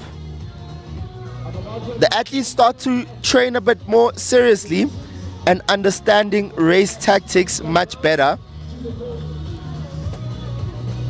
That means that they have faster paced judgment, smarter surges around the course, and also stronger finishing kicks. Do not underestimate this age group. The intensity can be incredibly high. As you see from the Kurus, it is a very first opening 200 meters. Will it come to bite them at the end of the race? But as you've seen as a common denominator, all the leaders in these teams set the pace for their teams, and everyone has to try to keep up. It is breaking mentally. You have to be able to be strong mentally. Short distance cross country is almost like a middle distance. I did say on track, on grass rather. It is fast, aggressive and tactical. You have to be confident in this particular race. If you are not confident, it is going to come to bite you at the end of the race. We are starting to see the athletes from Eagles and the Kurus hit halfway through the race. 500 meters to go for them. The time is sitting at 6:30. A lot of teams are starting to finish. Probably sub 4 minutes for a lot of them as well. Absolutely brilliant competitiveness from these young athletes. Remember, in this event, the coaches will tell you that you have to reserve your energy. You should not move your arms, but rather focus on the movement of your elbows. That way you conserve a bit of energy throughout the race. And then the final 200 meters, that is where maybe you start to move those arms beyond your hips. And you start to see your nail around your high eye line, and then your wrist goes beyond your hips. Sort of like a sprinter's form, arm mechanics. That is why it's important that even though you might be a cross-country athlete, you do need to do stride work in your training sessions. So how strides work is that it's a sprint session where you are going absolutely quickly, and you want to make sure that you are running in a perfect sprinter's form, so that when the time comes, when you have to go fast during race day, your body can handle that and you know what you need to do.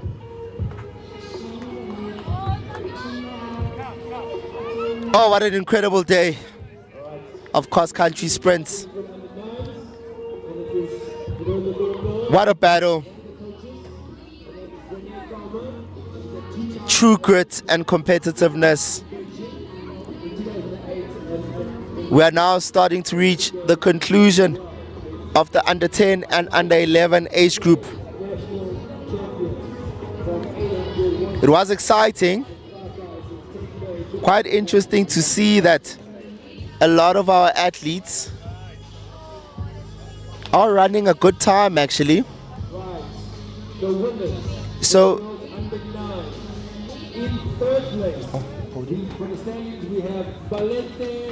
all right, up next on the podium we have the girls under 9 top 3 performers.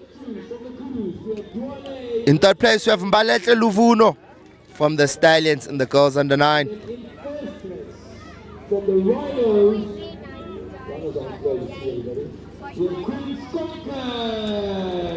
and in first place from the Rhinos we have Quinn Skonken.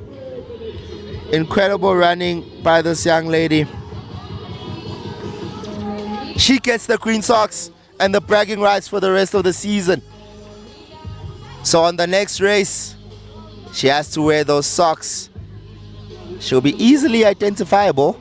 Surely she'll have a target on her back by the time she does that event. So up next it is the under 9 results. From the Titans in third place, not the Titans, the Pythons rather, we have Reynard Celius. In second place we have Raylan Olivier rather. And in first place, he has a very good stride length, this young man. Caden Roots, I knew from the beginning of his race, he's probably the winner. He ran incredibly well. Ran a very low 4 minutes. What an athlete that young man is. He was fantastic. And that is the conclusion of the under 9 top 3 performers. Medals. Or awards rather. Later, don't forget, we will have a prize giving shortly after the final event, which is the under 19 boys, which would like to say under 19 men. Some of those boys get touched when you say under 19 boys. The one is called under 19 men. Cannot wait for that. It's going to be fast times. They're not here yet. I can't see a lot of them. That is because they're only running later at 12:40. So you don't want to get here too early. And now you have to sit here the entire day while you wait for the rest of the competitors. So you want to make sure that you get some good sleep the entire day, the entire morning rather. Then maybe at 9, that's where you can wake up. At 10, head to the course, head to Pinnacle College, Rynfield. And then at 11 past 11, start warming up, preparing your body. And at 12:40, go and dominate. And that is the conclusion, ladies and gentlemen, of the boys under 10 and under 11. And up next, we will have the girls under 12 and 13. If you're just joining us, I will tell you the format of this competition later. But for now, sit tight, stay on stream, and remember, this is the best league in the country.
right now, go back to the history and say, I tagged him, we're doing the Champions League for country 2026. This is big.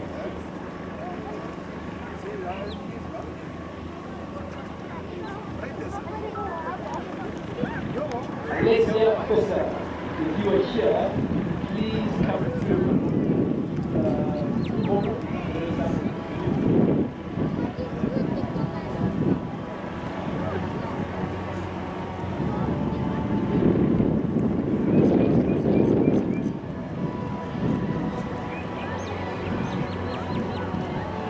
Alexia Officer, you are around. Please come forward. Welcome to all the veterans who have just arrived. We're in a group. We already had a 7, 8, and a 9, and a 10, 11 already. We have one running at the bottom and across the top. Here at the face, we go to the bottom. We have to go to the bottom. It's a non-smoking facility anywhere on the property. Smoke. Right? Go outside, two property.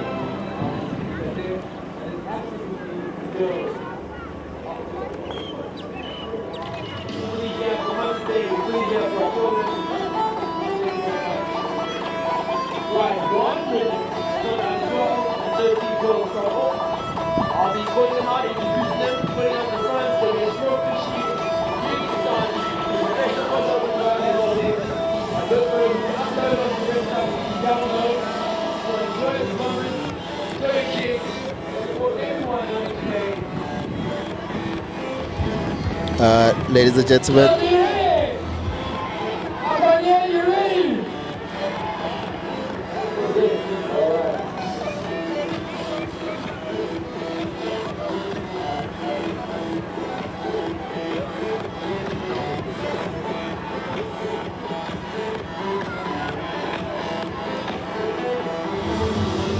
ladies and gentlemen, if you are just joining us, welcome to the 2026 Champions League cross country. We're right here in the sunny Benoni at Pinnacle College, Rynfield. Fantastic facilities. Thank you for having us and having the team to come use your facilities. It is a fantastic cross country trail, and I walked through it. It's quite brutal, I must say, but this is what it's all about. That is why it's a bit shorter. A lot of the races are 1 kilometer, and then in the older age groups they're doing 2. I'm excited to see. So the format of how this works, I just explain it a quick minute. So how the format works. All right. How the format works is that we have 6 teams. So currently on the screen we have the Pythons coming out. We have Minette van Zyl, Angela Saar, Kayla Dorman, Anza Rousseau, Lisa Pezadenot, Megan Ann Roberts, and Kayla Buerta.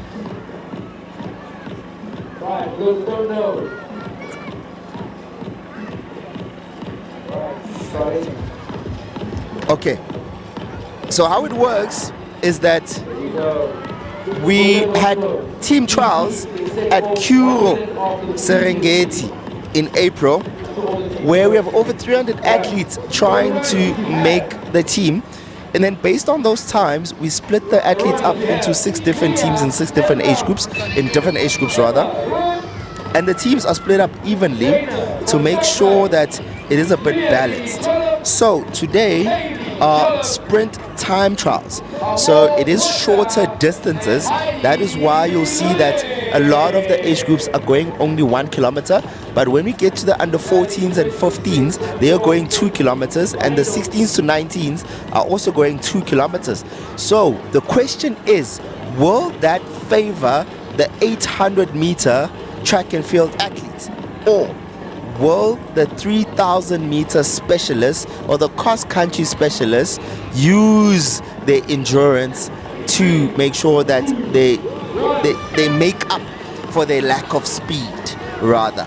Because it's not just speed here, it's also about the speed endurance. It is a tough trail, as you can see on the screen. It is going up and down. There are a lot of bumps on this trail. It is an intentional cross-country trail thanks to Pinnacle College Rynfield. A brilliant course this is. The Rhinos are also out now at the moment. It is the Rhinos running as a team. I'm sure they would have strategized better in the under 12s and the under 13. And now coming out at the start, it is the Stallions. We have Neo Mabeba, we have Michaela Mans, we have San Marie Yube, we have Kenzie Dos Santos, Abigail Marie, and Amy Whittington. As they go around the jungle gym rather, it is the Stallions that are coming out. We have 3 more teams to come out in the under 12s and 13 girls. Everyone is in this race. Remember, just because you're coming out 2 or 3 minutes later, it does not mean that you are behind. It is a time trial regardless. Here you see on the screen, it is the Stallions. The Pythons and the Rhinos are starting to hit the paddle now. They haven't strategized how to hit it. Remember, go around as she did right there. You saw that, which means that her foot has less mud in it and her socks are less wet. So her shoes will be less heavy going into the last 500 meters of this race. It is a very tough trail. So you want to make sure that in this race you remain calm and composed.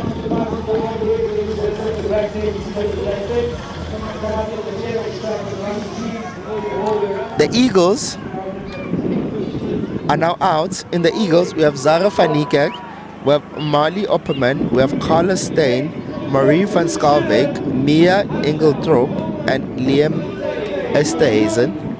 The time is currently sitting. I can't give you an unofficial time at the moment, but you would assume that the Pythons are now starting to get to the finish. And there you go. At the finish line, you see the Pythons athletes. It is Minette van Zyl, I think it is, who just finished a race. A brilliant race from this young lady. The rest of the Pythons athletes will start to get to the finish line. Remember, they started about 4 minutes ahead of everyone else. And we are off with the final team. We have the Kudus rather.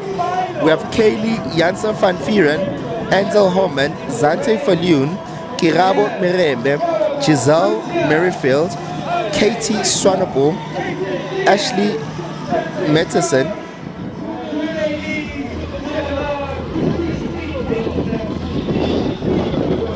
as we see the Kudus on the track at the moment. It is a big field. I'm pretty sure they would have had some sort of strategy coming into it, but I do feel this is the biggest strategy they could have. You have to strategize or else it could be detrimental. In about 20 seconds, the Mavericks will come out of the start line as well. With the Mavericks, we have Clara Bell Couture, we have Anne Fenter, we have Caitlin Diaz, we have Zante Strauss, we have Danielle Derenau, we have Christine Engelbrecht, and we have Misha Liebenberg. And they're off. All the teams are now in play. This is where it starts to get interesting. Now things are starting to become serious. This is a serious age group. Some of them are in their final days of primary school, so they would want to have a great school cross-country season. It is a fantastic pre-season event to do. The under 12 and under 13 categories are often where future elite athletes start separating themselves. This is where the athletes begin to understand tactical patience, like we saw earlier with Minette van Zyl and Angela Saar from the Pythons. Caleb Witter was brilliant as well. We just saw her crossing the finish line a few minutes ago. At the finish line, the Rhinos have finished together. A great strategy from them to be running together and pacing each other. So I was saying, this is where the athletes begin understanding controlled aggression, race timing, and efficient movement. If you don't understand that at under 12 and 13, you are not going to survive this age group.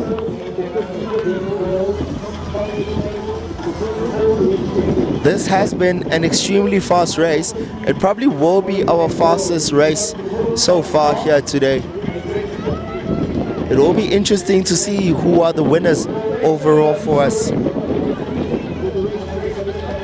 So far, we've seen fast and controlled opening pace. It has been quite interesting to observe from the sidelines. The parents have been entertained as well. As you see the younger athletes compete the event, you will start to see perhaps a lot of parents, this is where they will leave, because majority of the under 7s and the under 8s and under 9s, they come with their parents, grandparents, cousins, sisters, brothers, and the older athletes come themselves to the event. So that is why the start line was a bit packed at the beginning of the morning, but I'm pretty sure by the time the under 19s run, we will see a packed crowd here. Notice how the composure is compared to the rest of the athletes, the leaders of their team. You want to set the pace for your team. You want to make sure that you push your team forward for those times. One fascinating thing about sprint cross country is how different surfaces affect running mechanics. So because in this surface there's uphill and downhill slopes and bumps and speed humps rather, is what we call them, the running technique will be affected quite viciously. As we see, the athletes from the Eagles and the Kurus are starting to hit the finish line as well. We are currently running on grass at this age group. Remember, we don't want these athletes to be doing road running because it can be pretty harsh on their joints. So that is why a lot of the cross-country events are on grass, because grass absorbs force differently than track or road surfaces. Uneven terrain challenges balance, so you don't want to have an uneven terrain on the road with these youngsters. Corners requires coordination, as we've seen here today throughout this morning. An athlete needs strong ankles and hips to stay efficient. We're about to hit the final stages of this girls under 12 and under 13 event. This is where courage matters and everyone is starting to hurt now. As you see on the finish line, it is tiring. Just because it's only 1 kilometer, it does not mean that it is not absolutely draining. You have to be running at a good speed, a good competitive speed, to make sure that you place high overall when those final events come. Remember, the overall winner will get the green socks. I'm pretty excited about that prospect. So, as we reach the conclusion of this girls under 12 and under 13, you'll start to notice that this program is moving quite fast. That is because it is shorter races, and that is the point. So think of this event as, for the cricket lovers out there, the T20 of cross country. So we have the test format, you have the ODI format, and you also have the T20 format. And now recently they're starting to introduce the T10. So think of this event as the T20 of cross-country running. It is going to be very, very big. You want to get in on this now. You want to create memories for the future right now. You don't want to wait for too long before you jump on it. So if you've missed your chance to register this year, don't worry, it will happen again next year. And I have a feeling we will have over 1,000 athletes. The name will catch on. It is the Champions League cross country, and that is the conclusion of the girls under 12 and 13.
So on the board, both teams, you come to the goal room, state your name and your number. Your race number is your race number for the season, for the next 3 races after today. Make sure you keep your race number safe. Parents, please help to keep the race number safe. They're using it for the other races.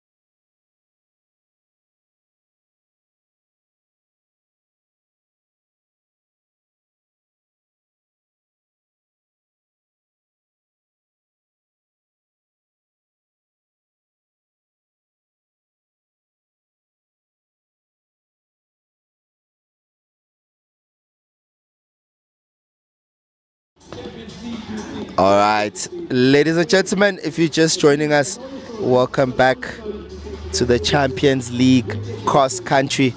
This is one of its kind event, and I'm joined in commentary. It is Sfiso Mdletshe, and thank you for being with me here today. It has been an absolutely stunning morning so far. Typical cross country weather, 16 degrees Celsius. The sun is out. It is looking quite interesting so far this morning. The grass was wet, but as the sun comes out, it will start to get drier. So the younger athletes that did compete did kind of struggle on the wet grass, especially at the swamps. So by the time they got to the finish line, they were quite muddy. But all of this, ladies and gentlemen, these pictures, these beautiful pictures, are not possible without pitch vision. If you are watching this, whether on the Champions League's XC website or on YouTube, thank you for joining us. Remember, we are streaming it both ways. Tell your family, friends, and teammates, this is not an event you want to miss.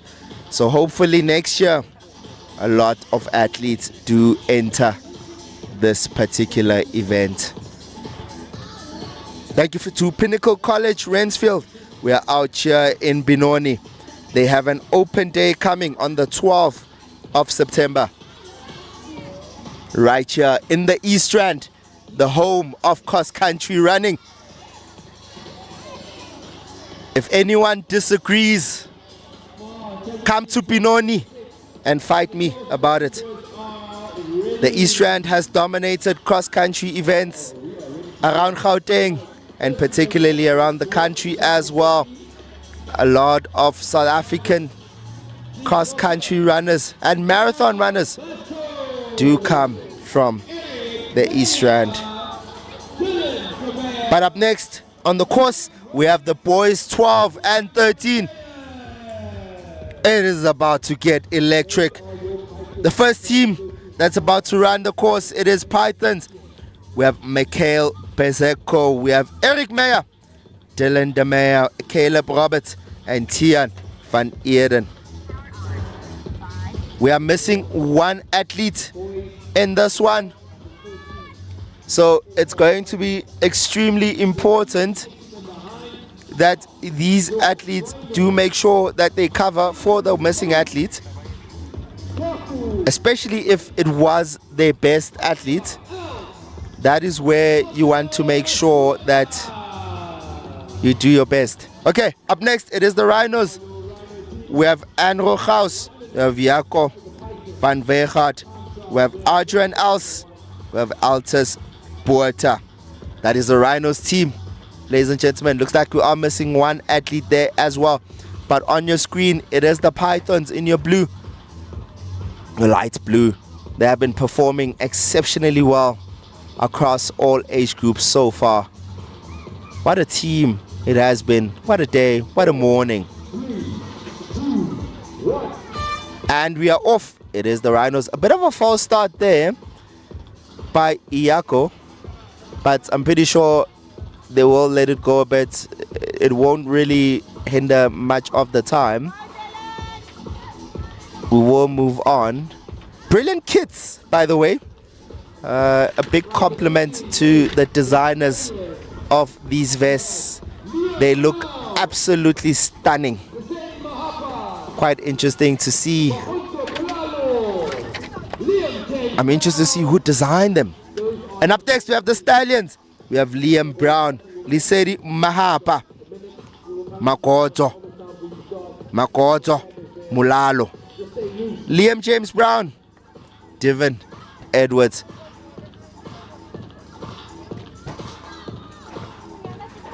Can Devon Edwards run a good time here today? Ran a brilliant time last time. I did scope those results. There he goes, that young man in the yellow spikes.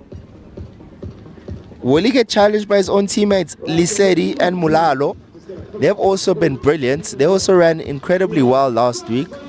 So this is one team to watch in terms of the overall team results. And up next, we have the Eagles that are coming out. We have Bukamuso Nonyane. We have Franz Van Tonda, Jesse Pesaidengut, Jaden Basson, and Stian Austin.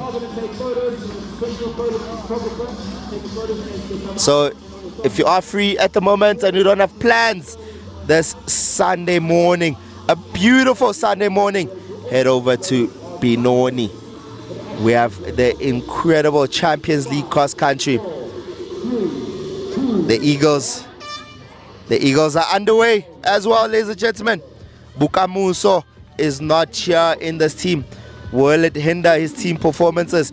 Remember, ladies and gentlemen, we have to honor your races. Do not miss your races.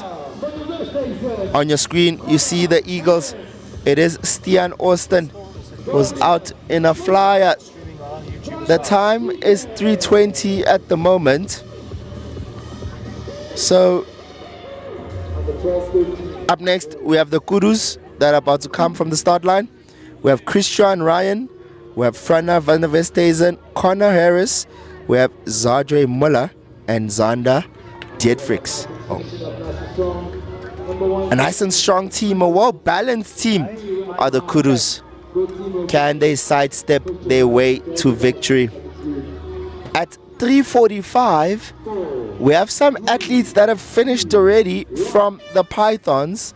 Quite interesting to see. That is fast. 3 of them from the Pythons have already finished their race. That is a team to watch, ladies and gentlemen. Looks like a very, very strong team. They are to beat. All of them have run a sub 4 minutes. Oh my days. All of the athletes from the Pythons have ran a sub 4 minutes. Fantastic running there by the athletes from the Pythons. They'll be happy with that. The final Pythons athlete has just finished his race. He'll bring the average down, but it shouldn't affect them so much because the top 3 finished at the same time and all of them was well under 4 minutes. The first few Rhinos athletes are starting to come out. On your screen, it is the Mavericks, the last team. We have Tyrone Brits, we have Christian Lewis, we have Cameron Rebelo, we have Jan Van Sale and Logan Gerrick.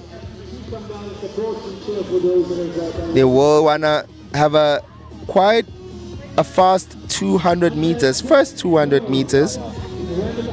The under 12 and under 13 categories are often where you start to see who will be superstars going into high school and the professional era. This is where athletes start to understand their tactical patience. They start to control their aggression. You want to come out fast, but in a controlled manner. The race timing will start to be important and efficient movement. This has been a fast race so far. All the teams are on the course at the moment. So if you are streaming on YouTube, just leave a comment quickly. Just let us know who are the favorites to win this. So Team Pythons or Team Rhino, Team Stallions, Team Eagles, Team Kudus, or Team Mavericks. But I would like you guys also as well, just either in the live chat or the comments, just Team Pitch Vision. Pitch Vision has been around for so many years, bringing you quality pictures on your screen, making sure that we see steady growth in school sports in South Africa. Brilliant, brilliant team. Team Pinnacle College Rynfield as well. Thank you to them for providing this brilliant, brilliant course. You want to be fast and controlled at this point, but remember you are running against time. You're not running against other people. You are running against time. So this is where the last 500 meters will matter, especially after hitting all of that mud. You need to stay composed compared to earlier races, the athletes at this age groups are more composed. They are also starting to run together. This is where you start to understand that it is a team event. The last event before the finals will be team relays. That is also going to be exciting to see. So don't forget, this is the first of 4 events before the finals. So one fascinating thing about sprint cross country is how different surfaces affect their running efficiencies and technique. As we were speaking earlier, I was speaking to one of the coaches that grass absorbs force differently than track or road surfaces. So you want to make sure that the athletes are still properly conditioned. So there are uneven terrain challenges in this surface, and the corners are so sharp that they require coordination, or else you do lose speed. And when you lose that speed, you lose time. It will affect you. And the athletes need strong ankles and hips to stay efficient around the corners. So you have to work your whole body in order to survive this brutal race.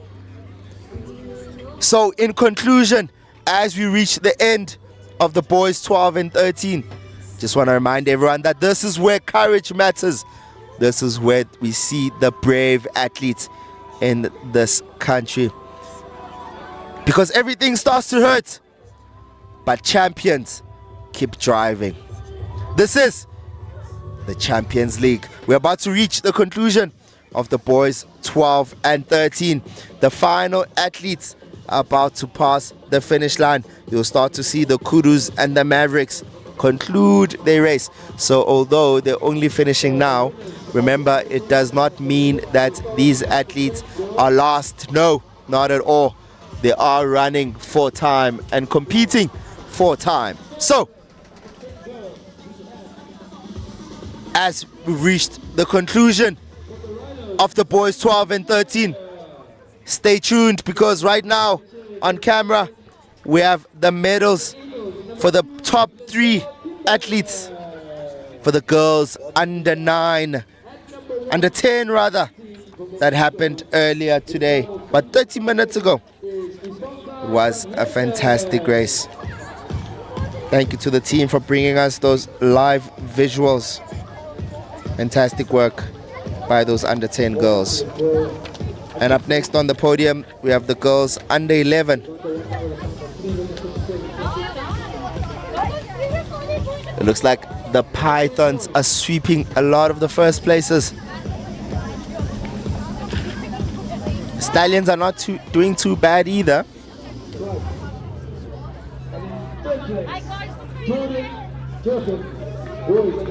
And in the boys under 10, from the Rhinos, we have Jaru Foster. And in first place, the Chow Chow champion who deserves the green socks is Nolan Kotzer. And in first place, we have Nolan Kotzer, who will receive those special green socks. Nolan Kotzer from the Pythons is the winner of the under 10 boys. Fantastic running by that young man. He was brilliant. I'm very excited to actually see who won the under 11 boys, because that was also quite fast as well. So it will be interesting to see who came out on top in that particular race. So up next, it is the girls under 11 rather results. In third place, we have Gabrielle Mini. Apologies, I missed second place.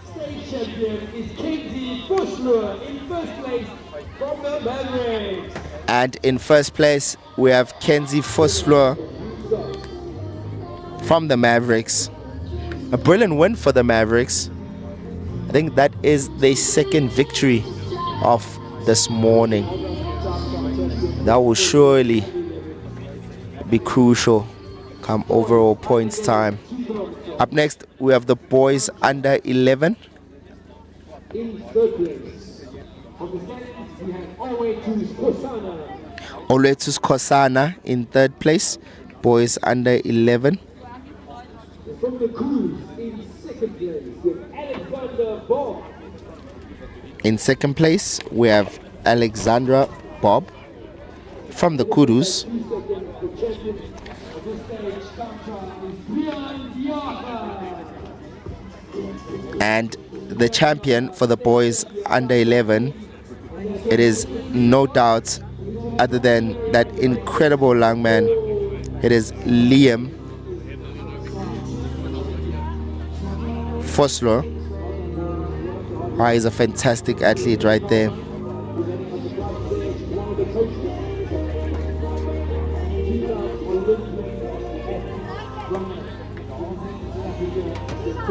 And that's the podium, ladies and gentlemen, for the girls and boys under 11s. We are moving quite swiftly on the program. It is moving incredibly fast. I'm pretty sure that the anxiety that some of the athletes have kind of went down a bit, because we are almost in conclusion of this event. We have 4 more races to go, and then this event is done. But stay tuned, because immediately afterwards we will have a prize giving taking place at 1:15. You do not want to miss the prize giving. Ladies and gentlemen, this is the Champions League cross country. Stay seated and stay on stream, whether you're on YouTube or on the website. It is www.championsleaguexc.co.za. If you want to know what this challenge is all about, just go on the website and go check it out. But also, you can stream this whole thing on YouTube. Make sure that you do leave lovely comments there. Team Rhino, Team Pythons, Team Stallions, Team Eagles, Team Kudus, and Team Mavericks. Support your team, but at the same time, support Team Champions League.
If you're just joining us, welcome to Benoni. We are right here at Pinnacle College, Rynfield. Thank you so much to the Rynfield team for providing us with this incredible course and incredible place. What great facilities. They have their open day on the 12th of September. You do not want to miss that. From grade 0 to grade 12, the applications are currently open for the 2026-2027 school year. Come through to the open day on the 12th of September. Contact them. It's right here on the screen. 087 350 0090. 087 350 0090.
Ladies and gentlemen, welcome to the Champions League Cross Country 2026. We're right here in Benoni. At Pinnacle College, Rynfield. Thank you so much for joining us. The sun is shining, the sun is out. The grass is getting dry. And right here, we're about to see the girls under 14 and 15. We have 4 more races. So stay tuned and stay in your seats. It's about to be interesting. In this race, we have the South African current track and field champion, Chelsea van Dijk, in the lead at the moment. She's come out like a house on fire.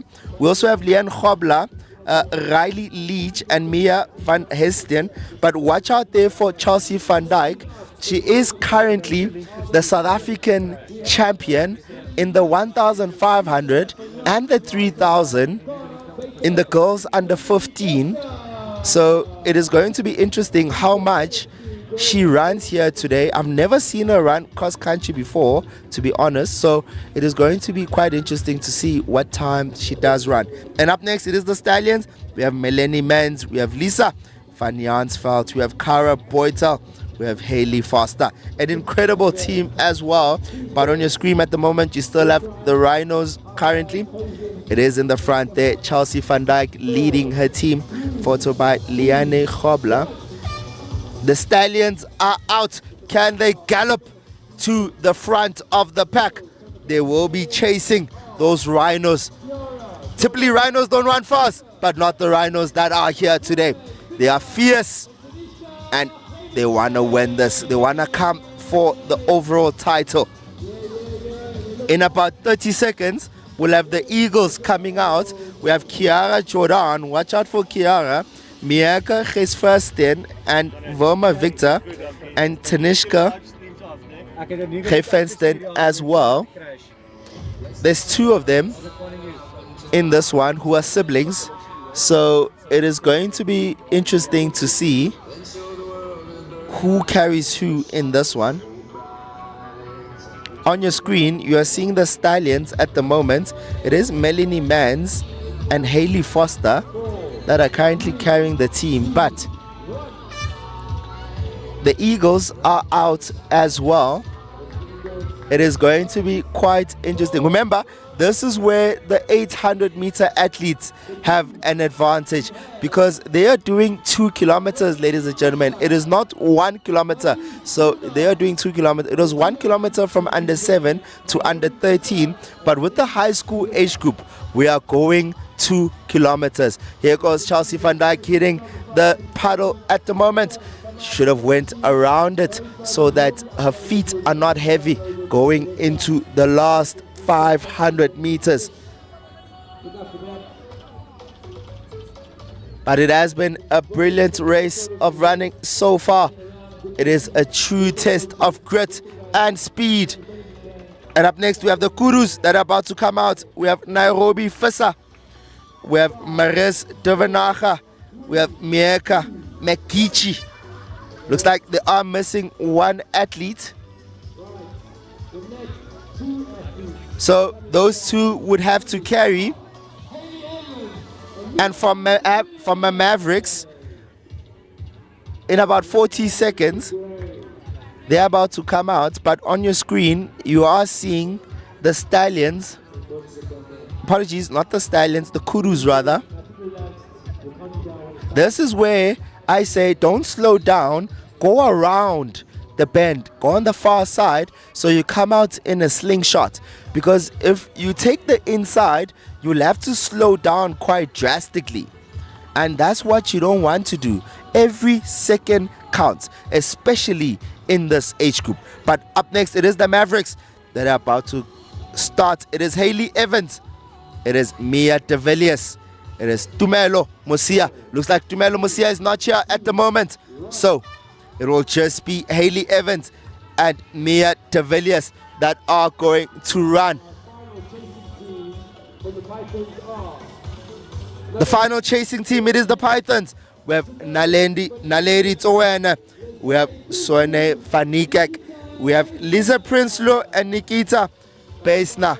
They look like a solid team. They look like a real team. Team camaraderie. They even have an entrance. Surely that is planned. I'm excited to see what time they run. But we're about to have our first finish of the day. Of this age group, under 14 and under 15. Let's see. I'm quite interested to see from the Rhinos what Chelsea Van Dijk has ran. It will be quite interesting. The South African champion in the 1,500 and the 3,000. What is her sprint time in the Champions League cross country?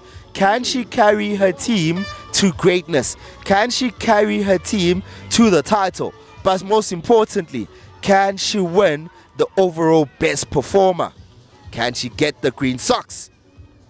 The last team, the Pythons, are out now at the moment. So all systems go. I am very excited to see what the under 14s and 15s bring for us here. They are actually running 2 kilometers, ladies and gentlemen. So it is not, they are not hitting the conclusion of the race. Remember, for them, it is 2 laps around the course. It is not 1.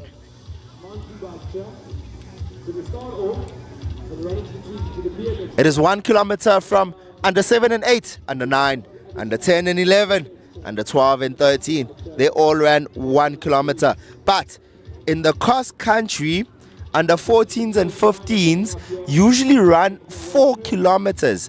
But because it's a sprint race, they will be only running 2 kilometers.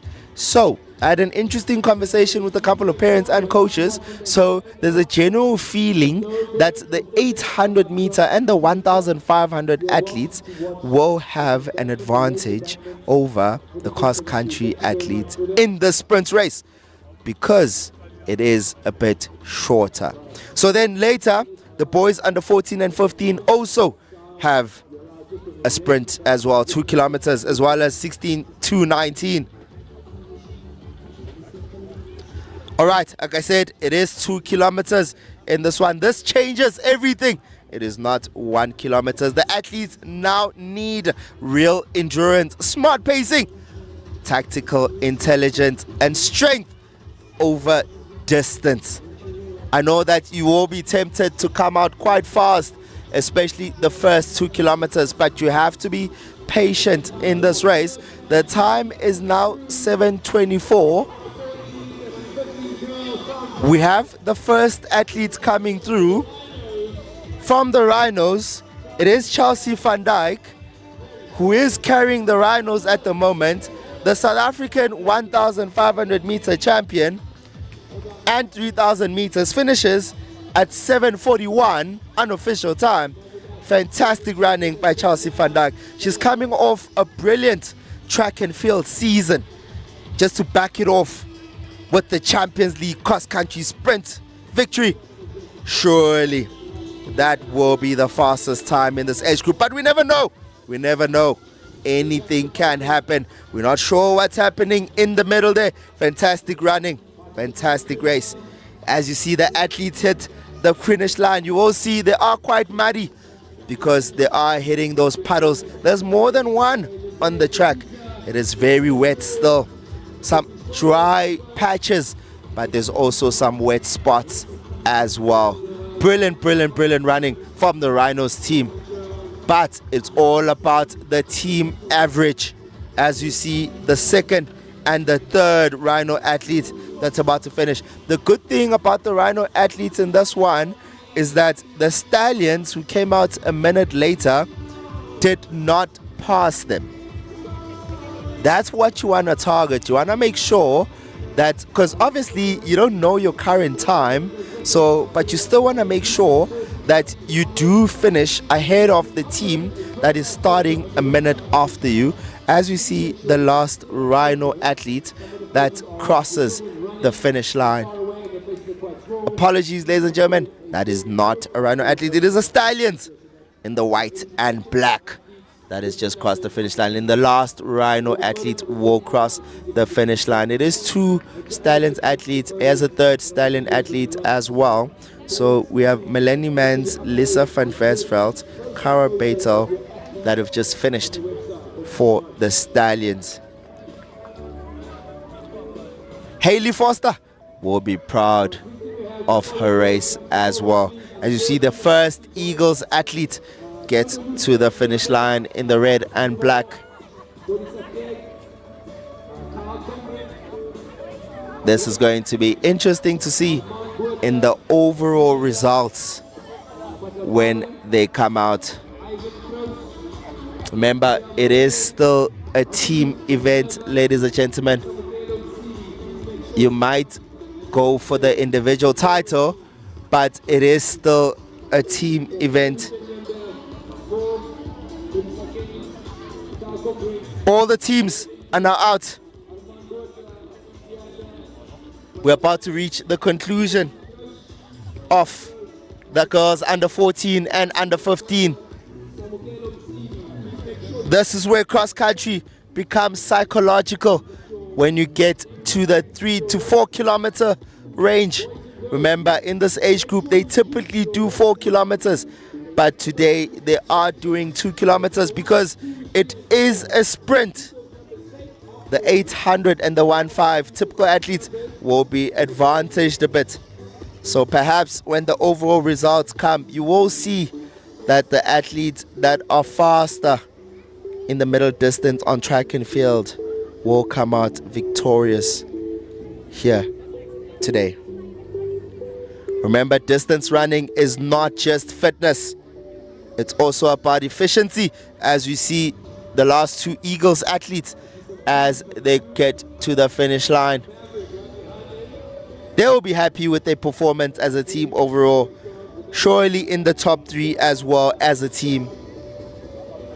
So as we saw earlier from Chelsea van Dijk, very, very minimal energy wasted. Efficient running. She stayed relaxed under pressure. She was challenged the first 200 meters, but she stayed relaxed throughout. And so did Hayley Foster from the Stallions.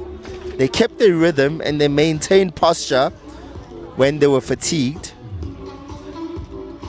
This is what you see. This is what you want to see in a cross-country sprint challenge. We're about to see the conclusion of this girls under 14 and under 15. The time, unofficial time, is now 12:25. So this is where now a lot of the teams will be done. Remember, the time difference between the first team that comes out to the last team is only 5 minutes. It is not possible for the last team to catch up to the first team, but perhaps you can catch the 2 teams ahead of you. It's possible to catch them.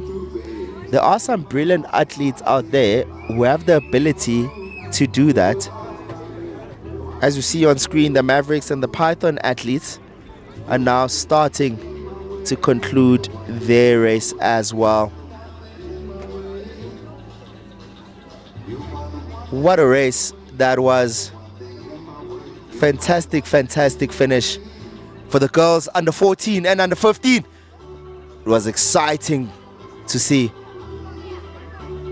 Make sure that you do not go anywhere. Up next, we have the boys 14 and 15.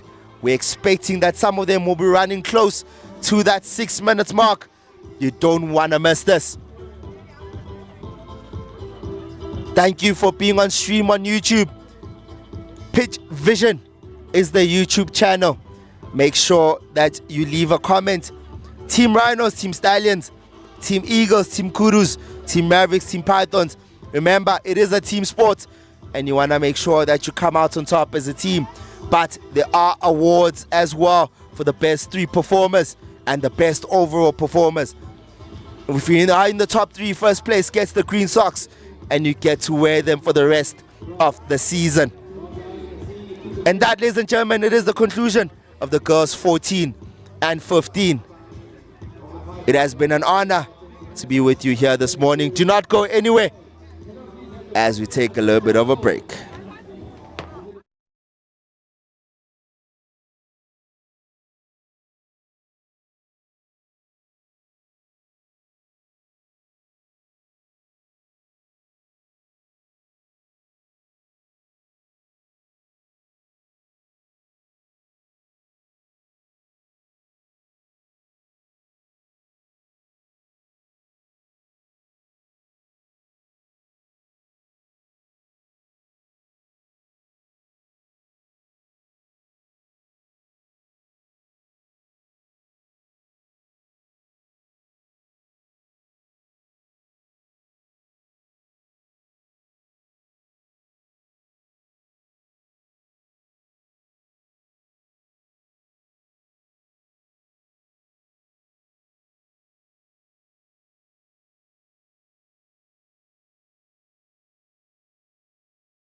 And up next on the program, we do have the top 3 performance awards. The winner award the under 12 and the under 13 boys and girls. If you are just joining us, we are here in Benoni, all the way to the East Rand, the home of cross-country athletics is the East Rand. A lot of people might argue with me about that, but you know that it is. But in third place from the Stallions, it is Michaela Mans. In second place from the Pythons, it is Mene van Sale.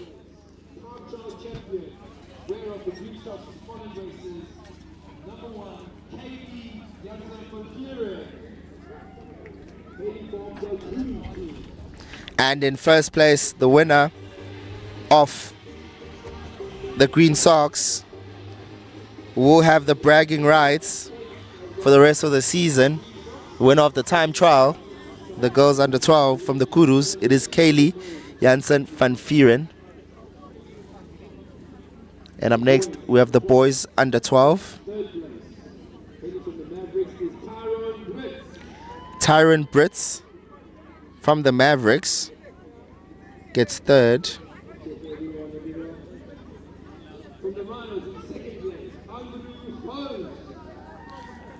Andrew Hose in second.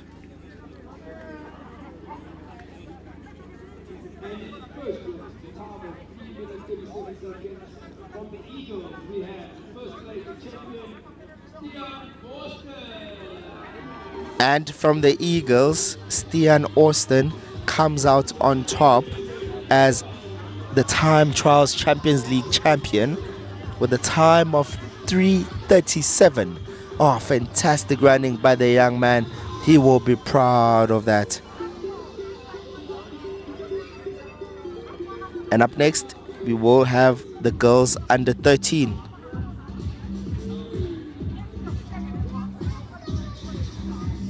Top 3 performers.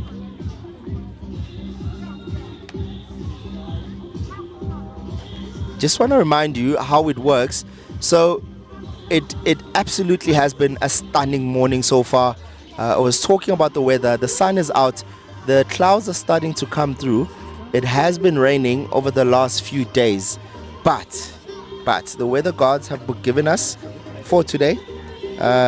It's a lovely Sunday in Benoni at Pinnacle College, Rynfield. So come through. If you are at home at the moment, come through and come watch these absolutely fantastic, talented athletes. We're about to see what cross country in Gauteng is about. If you want to know who will represent their province coming later this season, come to this event. You'll have a realistic picture of who's the best in the province at the moment. This is the Champions League. It works a bit differently. We had an event at Kuro Serengeti not so long ago in April, where we had over 300 athletes competing for team spots, and then the athletes were spread evenly across those teams.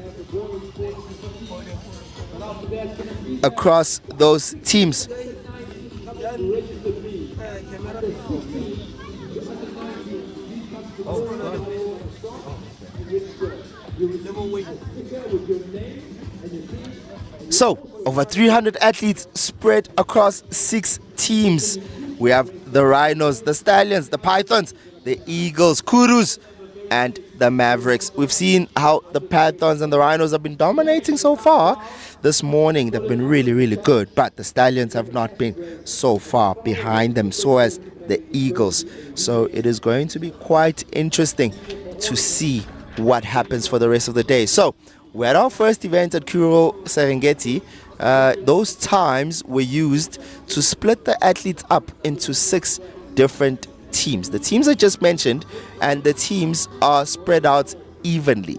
So because the teams are spread out evenly, it is fair, and you will see that we'll have different team winners. However, there are individual awards. So the top 3 individual performers do get a very nice special ribbon to put on their vest, as well as some other prizes, or you get into the territory where you could be chosen for the best overall performer. And then later in the day, the best performer gets awarded, gets some awesome prizes. There will be a prize giving later at 1:15, depending what time the final event finishes. The final event will be the boys under 19, under 16, 17 and 19. We are gonna go for 2 kilometers rather, and not 4.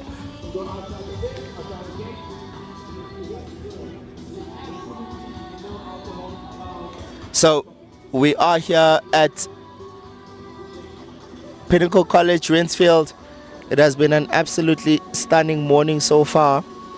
The fields were wet this morning. They are getting a bit dry. Can't say the same for my socks though. My poor socks.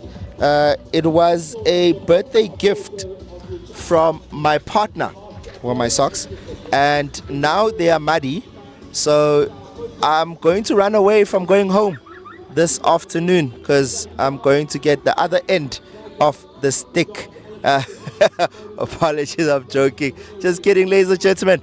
But it's just to show you how muddy this place is at the moment for the athletes. But it is starting to get dry. But for the younger age group, just to paint a picture for you, when they come out of the start and then they go around their first bend, they experience some sort of an uphill battle.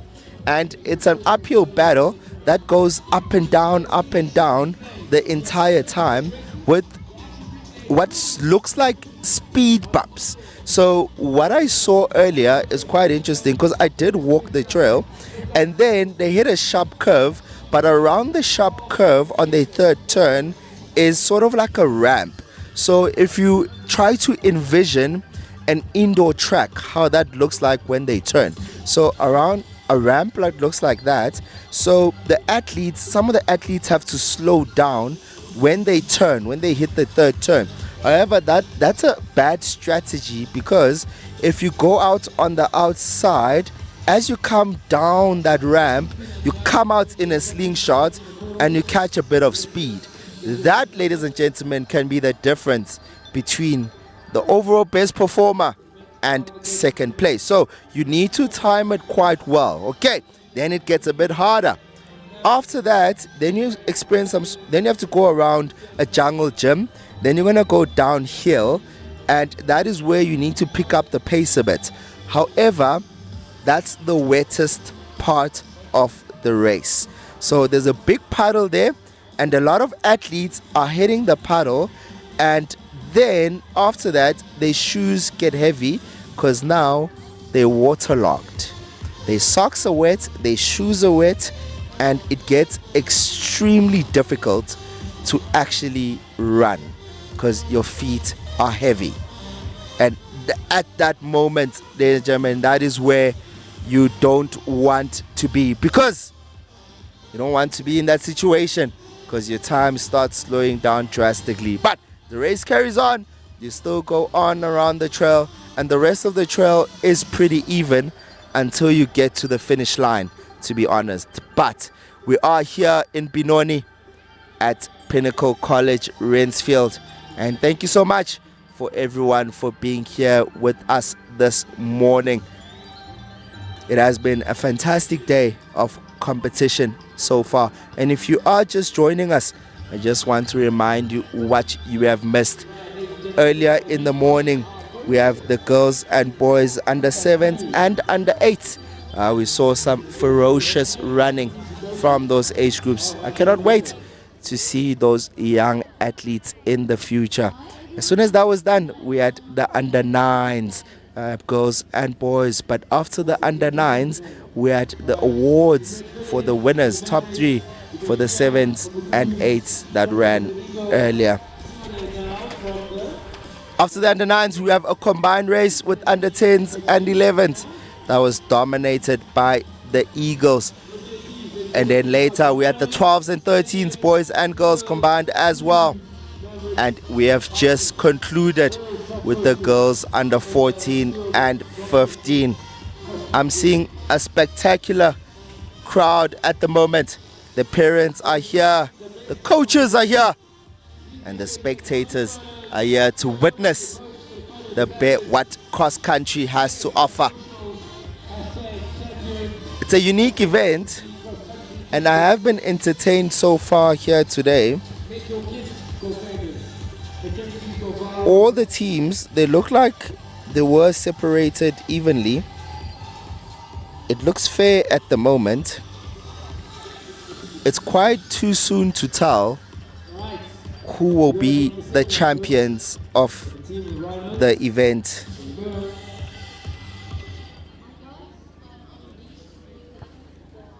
But what you want to watch out for is the athletes that come out quickly, because especially in this older age groups, because a lot of them do understand race modeling. So if they are going to come out fast, it's with purpose and intentionally. And that is exactly what you want to see in our athletes: purpose and intention, nothing else.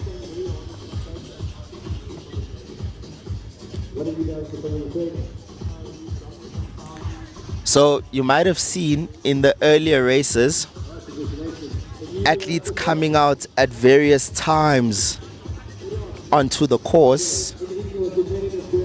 So they are split up in minute intervals, are the 6 teams. So the first team comes out first, and then a minute later we have team 2, a minute after that team 3, a minute after that team 4, a minute after that team 5, and then the time difference between team 1 and team 5 is 5 minutes.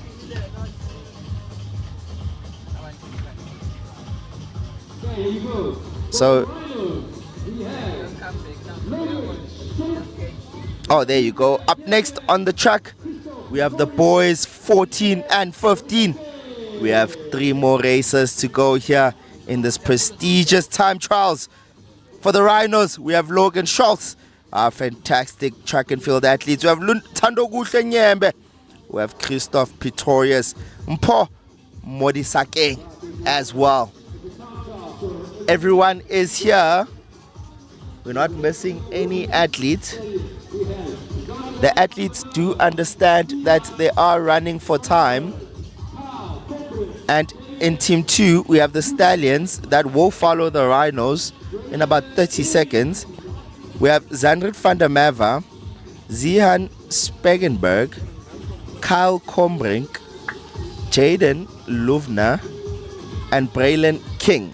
So they even have a mascot. Oh, what a team this is. A mascot out there. This is fantastic to see. This is what you want to see. You want to see some creativity out there. It's not random. It's with purpose. This is the teamwork we are talking about. And if they have a mascot out there, surely that does mean that they are ready for this and they are going to work as a team.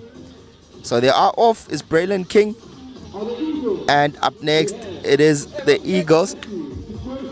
I just saw the incredible Mr. Mosibodi, Mr. Whitehead, the people that we look up to in commentary. He looks in absolutely good shape. He's here with his media company.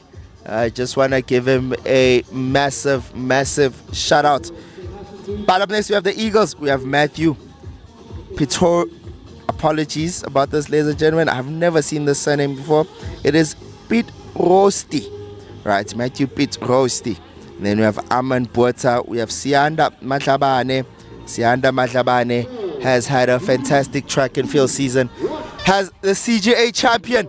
He is the current reigning CGA champion, but he's not here today. I wonder where he is. We have Ivan Kraus.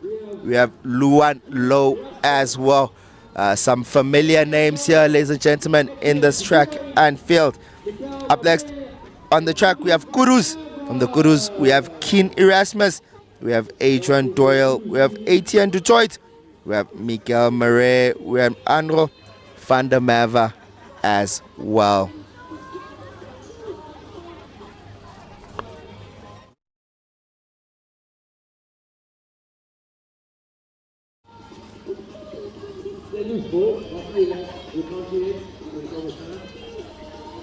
So up next, it is the Kurus that are about to go.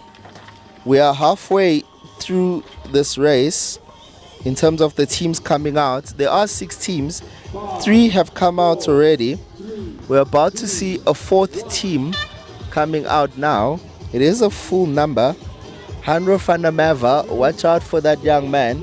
A prominent cross-country runner, as well as Aman Botha and Carlos and Adrian Doyle. Fantastic running. And the Mavericks are now next on your screen at the moment. It is the Kurus who are hitting those bumps. Oh, I love it. I love the entrance, boys, from the Mavericks. Carlos Mokiseng, Connor Felton, Max Kreiner, and Garrett Jonas. Loving the entrance, loving the teamwork, the spirit. Surely they discussed this before. Some of these boys, remember, they were training together. They are assigned coaches. They are all assigned coaches in this team. So you have to take that opportunity and be with those coaches. You cannot miss that opportunity. And you can see on the trail, it is the Mavericks who are off at the moment. Looks like a very strong lineup, but the Eagles will soar with the heartache that Sianda is not there, and that is who on the screen. It is the Eagles. They will be missing Sianda Madlabane, who is a CGA champion, so that is unfortunate for him. And on your screen, it is the Eagles as well in the blue. They have been doing pretty well the entire day. And the next team to come out is the Pythons. We have Anton Besko, we have Ruben Murray, we have Arjun Kutia, we have Roglen Naidu, and Samkelo Msibi. But Samkelo Msibi is not here today. So I wonder if he is injured or he just decided not to compete here. But his team needs him. That's important. But overall, perhaps you could have won the overall title, young man. I hope he is okay wherever he is. That's why I was asking about Sianda as well, who I was looking forward to seeing here today. He couldn't make it, unfortunately. The time is sitting at 5:20 at the moment. They are running in a decent pace. This is the part of the race that I was talking about that is going to be extremely tough. Sorry about that. You are going downhill. However, you're gonna hit a puddle. So as you go downhill, you hit a puddle and then it goes uphill. So at that moment, your shoes are heavy, your legs feel like jelly, and everything else just hurts. That is the problem. So as we're seeing on the track at the moment, the trail at the moment, we are seeing the next kilometer. It is extended compared to the earlier age groups. There is another kilometer that the older athletes are doing. So the under 14s and 15s are doing 2 kilometers.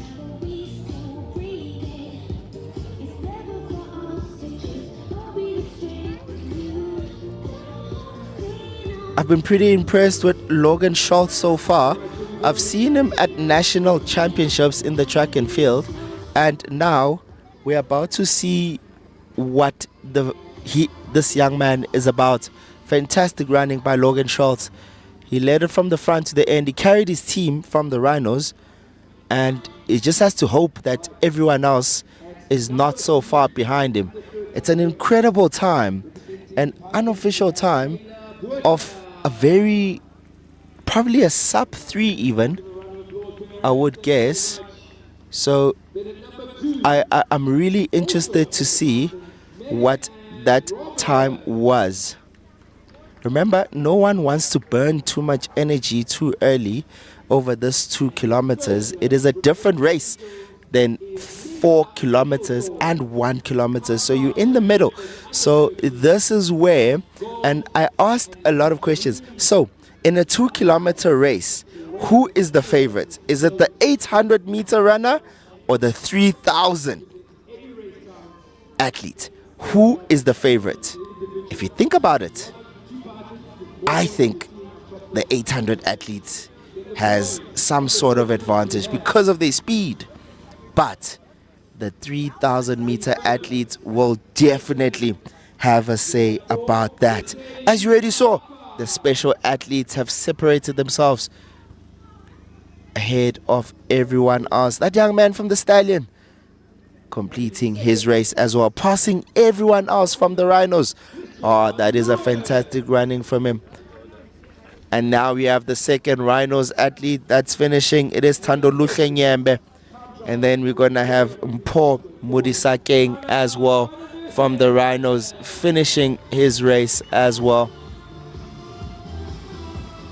A very, very difficult race for these young men. But the Stallions will be very, very impressed and proud of themselves, because their best 2 athletes went past the Rhino athletes. This is where sprint cross country becomes psychological. It is not a normal cross country race. It goes way beyond that and is a bit more difficult to endure. What kind of questions are you asking yourself while you run this 2 kilometers? Every decision matters. So that's why I said the best runners waste minimal energy. They stay relaxed under pressure, keep rhythm, maintain posture when fatigued, and that's why experienced athletes often look smooth when looking fast. You want to look smooth and you don't want to break your stride as you compete in this race. All the teams are now on the field. The time is approaching 10 minutes. So because now it is at 10 minutes, we expect that we will reach the conclusion of this race within the next 2 minutes. Around there or so. Remember, the last team to come out were the Pythons, and they came out 5 minutes after the Rhinos. And half of the Rhinos athletes finished this race at 3 minutes or less. Let's just check on that young man at the finish line. He is fatigued. He has collapsed at the moment. Let's get the medics out there to just check on the young man who's on the floor. Perhaps it's just fatigue and it's not injury. Let's hope that he can breathe. But he will be proud of himself.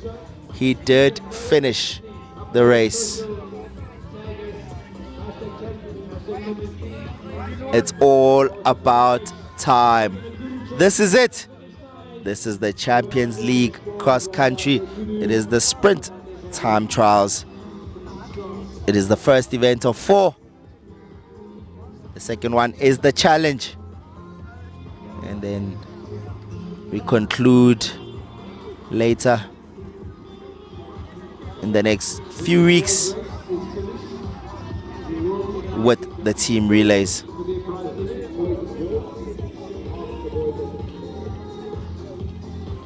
Fantastic running. Remember, with the boys under 14 and 15, it is a combined event. However, when the results do come out, they come out separately.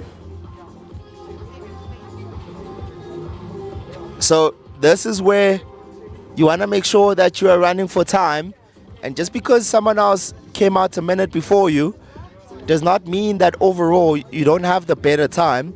We are using electronic timing system, so thank you to the team that is using that system or utilizing the system to make sure that we give the athletes quality and accurate results. But I'd like to thank everyone as well for being here today with us. Thank you to Pinnacle College Rynfield in Benoni. Come check out their facilities. You want to be here at the Champions League cross country. It is a one-of-a-kind event. How it works, it is extremely unique, but this is where you want to be, especially if you want to start your cross country pre-season. You want to start here and build on to the CGA or AGN, and then onto your school season in term 3. Athletics is a full year sport, a full year discipline. That's why I always disagree when people say you only do athletics for two months. No, it is the full year, especially for middle distance and long distance athletes. As we reach the conclusion of the under 14 and 15 boys, thank you to everyone who has been here on stream with us, whether on YouTube, on the site. We will get it back. We've had a bit of it's online, it's back online, so you can view on stream. Go to the Champions League xc.co.za. You do want to make sure that you check it out. We are also on YouTube, Pitch Vision. Make sure you like and subscribe on the page. It is fantastic day of track and field athletics. Not track and field, rather, apologies. It is Champions League cross country, but it is unique event. It is a sprint. It is not the typical events. That's why the 14 and 15 boys only did 2 kilometers and not 4. But thank you for being with us. Stay on stream. I will be back.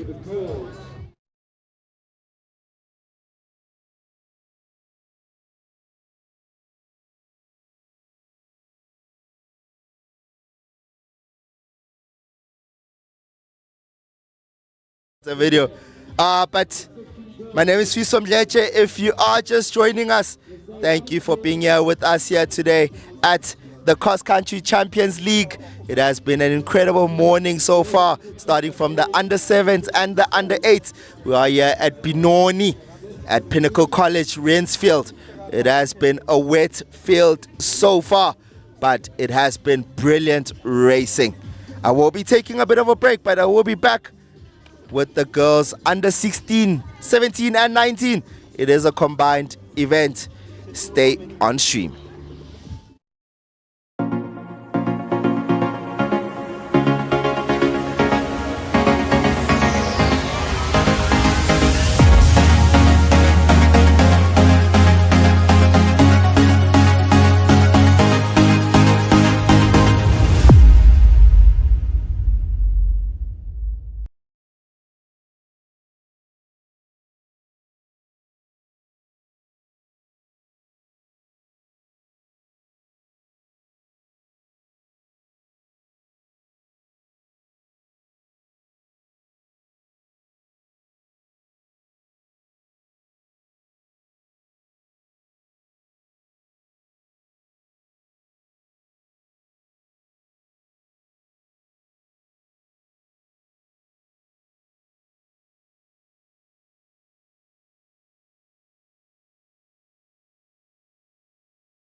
Ladies and gentlemen, if you're just joining us on stream, we have the results of the girls under 14 2 kilometers race. In third place, we have Lisa van Jansveld rather, from the Stallions. In second place, also from the Stallions, is Melanie Mans from the Stallions. She's had a fantastic season of just sports. And in first place, the winner and the green socks winner, who has the bragging rights going forward, Hayley Evans from the Mavericks.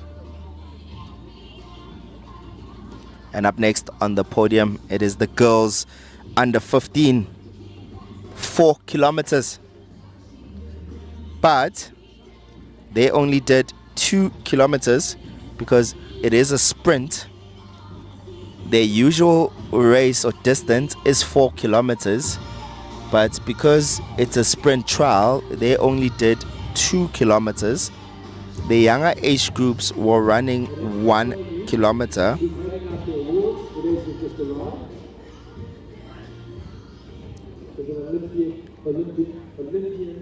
Some great times here, ladies and gentlemen, on the podium just now. And in third place, we have Les Prinsloo from the Pythons with a time of 7.57 minutes.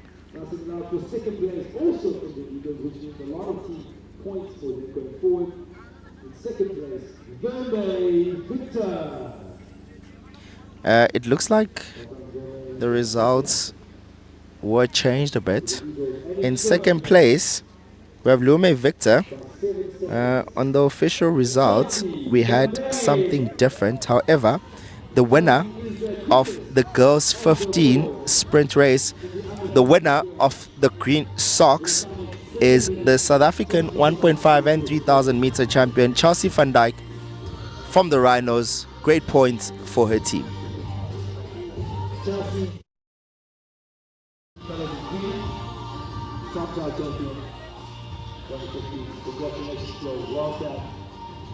Alright, next one we have down to 16 to 19 boys and girls. So make sure that you come down to the room and they've registered. You've got your number, you've got your name badge, you've warmed up. Alright, up next on the course, starting at 10 past 12, it is the under 16, 17 and 19 girls. It is a combined age group race, but when the top 3 athletes do get announced at the end, they will be split up in the age groups. And then at 12:40, we'll have the boys 16, 17 and 19 together. But when the prize giving and the top 3 comes out, they will be separated. And then at 1:15, we have the prize giving for the under 14, 15, 16, 17 and 19 at 1:15. I'm looking forward to that one, to see who gets the special prizes.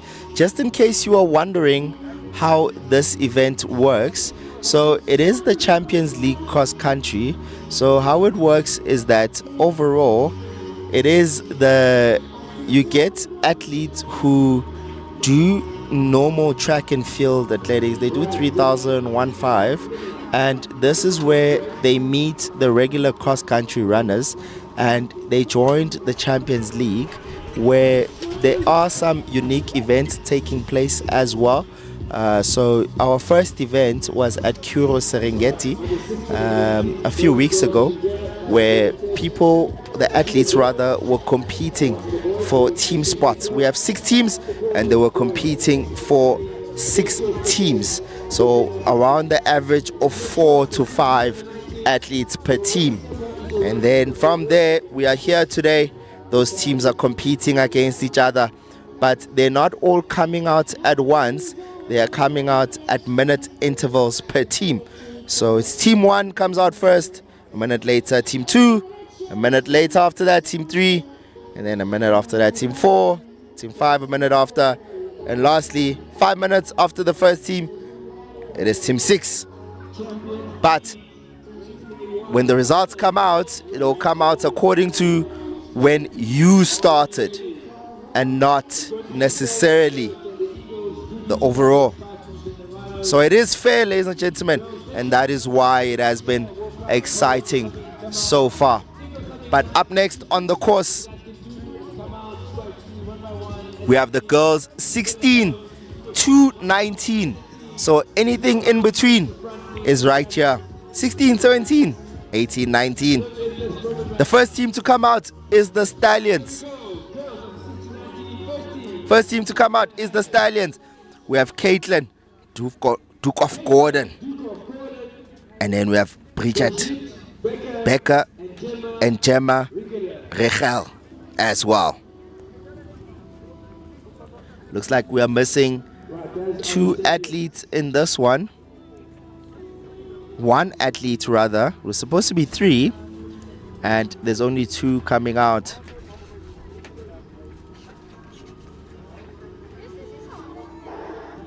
And we are underway. In the first team of the girls 16 to 19, it will be a faster race than what we saw in the earlier age groups. I'm not sure if it will challenge Chelsea's time of 7:20, but we are hoping that the races will get faster as the age groups go up. And up next, we have the second team coming out from the Eagles. It is Melameg Opperman. It is Leandri Creel. Look out for Leandri Creel. She's in absolutely fantastic form this year. The South African champion. Let's see what she can do for us here today. Then we have Nikki Linnell as well. This is a fantastic team. The favorite, Leandri Creel, from this age group. Let's see what she can do for us. Right, we're back on the trail. 3, 2, 1. And we are off with the Eagles. The second team, Leandri Creel, who's usually in the colors of Boxer. Today she's representing the Eagles in the Champions League, a prominent runner in track and field. Let's see what her team can do. Can she drag her team to victory? I'm looking forward to it, and I'm very excited to see. Up next, it is the Kudus. We have Molly Cameron. We have Kayla DeVitt. We have Cara Foster. Cara Foster is looking to carry her team as well. She is a fantastic athlete. Let's see what she can do as well. I'm looking forward to seeing the kind of form that she is in after the track and field season. It has been a fantastic start so far to this age group. As we look at the trail, we are hitting the jungle gym part where it's going up. And we're off with the Kudus. Can they springbok to victory?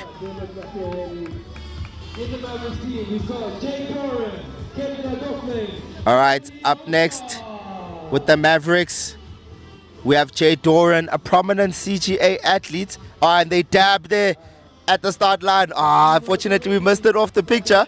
But what an entrance from them. We have Kiandra Doughlin. We have Jordan Lee Longstaff as well. Some prominent CGA athletes here in this team as well. In fact, the entire 16 to 19 age group will be extremely competitive. I'm very excited to see what happens here. This is the penultimate race of the day. That is why I am getting excited and my voice is starting to get raised. It is irritating a few parents around here. Please don't tell anyone, but I am excited. I'm here to bring you entertainment from your couch. And we are off with the Team Mavericks. It is Jay Doran who's out in the front at the moment. It was be too close to call. I'm not sure now who's going to win this one because these teams are evenly matched. To be honest, it is quite massive. It is very, very good for the sport. And up next to come out, it is the Pythons. We have Suni Lewis Prinsloo. We have Danae Ferreira. We have Seske Heidenreich. Apologies about that, ladies and gentlemen. Heidenreich. Let's see how they turn up. Will they put up a fight towards the favorites? Maybe some of the favorites will be complacent Can they take advantage of it and run an incredible 2 kilometers? Let's see what the Pythons can do. Prince Lou will definitely have a say about that. All right, up next is the Rhinos. We have Jordine Shaw up first. We have Anuet Vulcan. We have Atang Likhodi from the Rhinos. That is your Rhino team, your girls on the 60s on the 19. Give them a round of applause. There's no one chasing you, girls. No pressure. You're going to come in. And we are off. We're about to take off.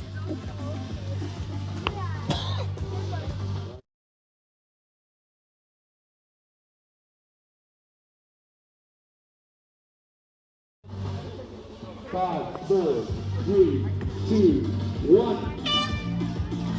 Right, the last team, the Rhinos, are out in the under 16s to under 19s.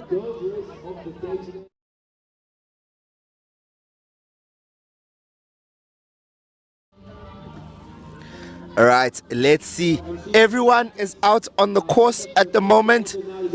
This is where we get to the real part of the race.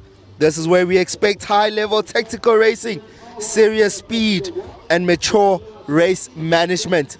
Remember, some of them are pre-professional at this age group. These athletes need to understand the basic of cross-country sprint.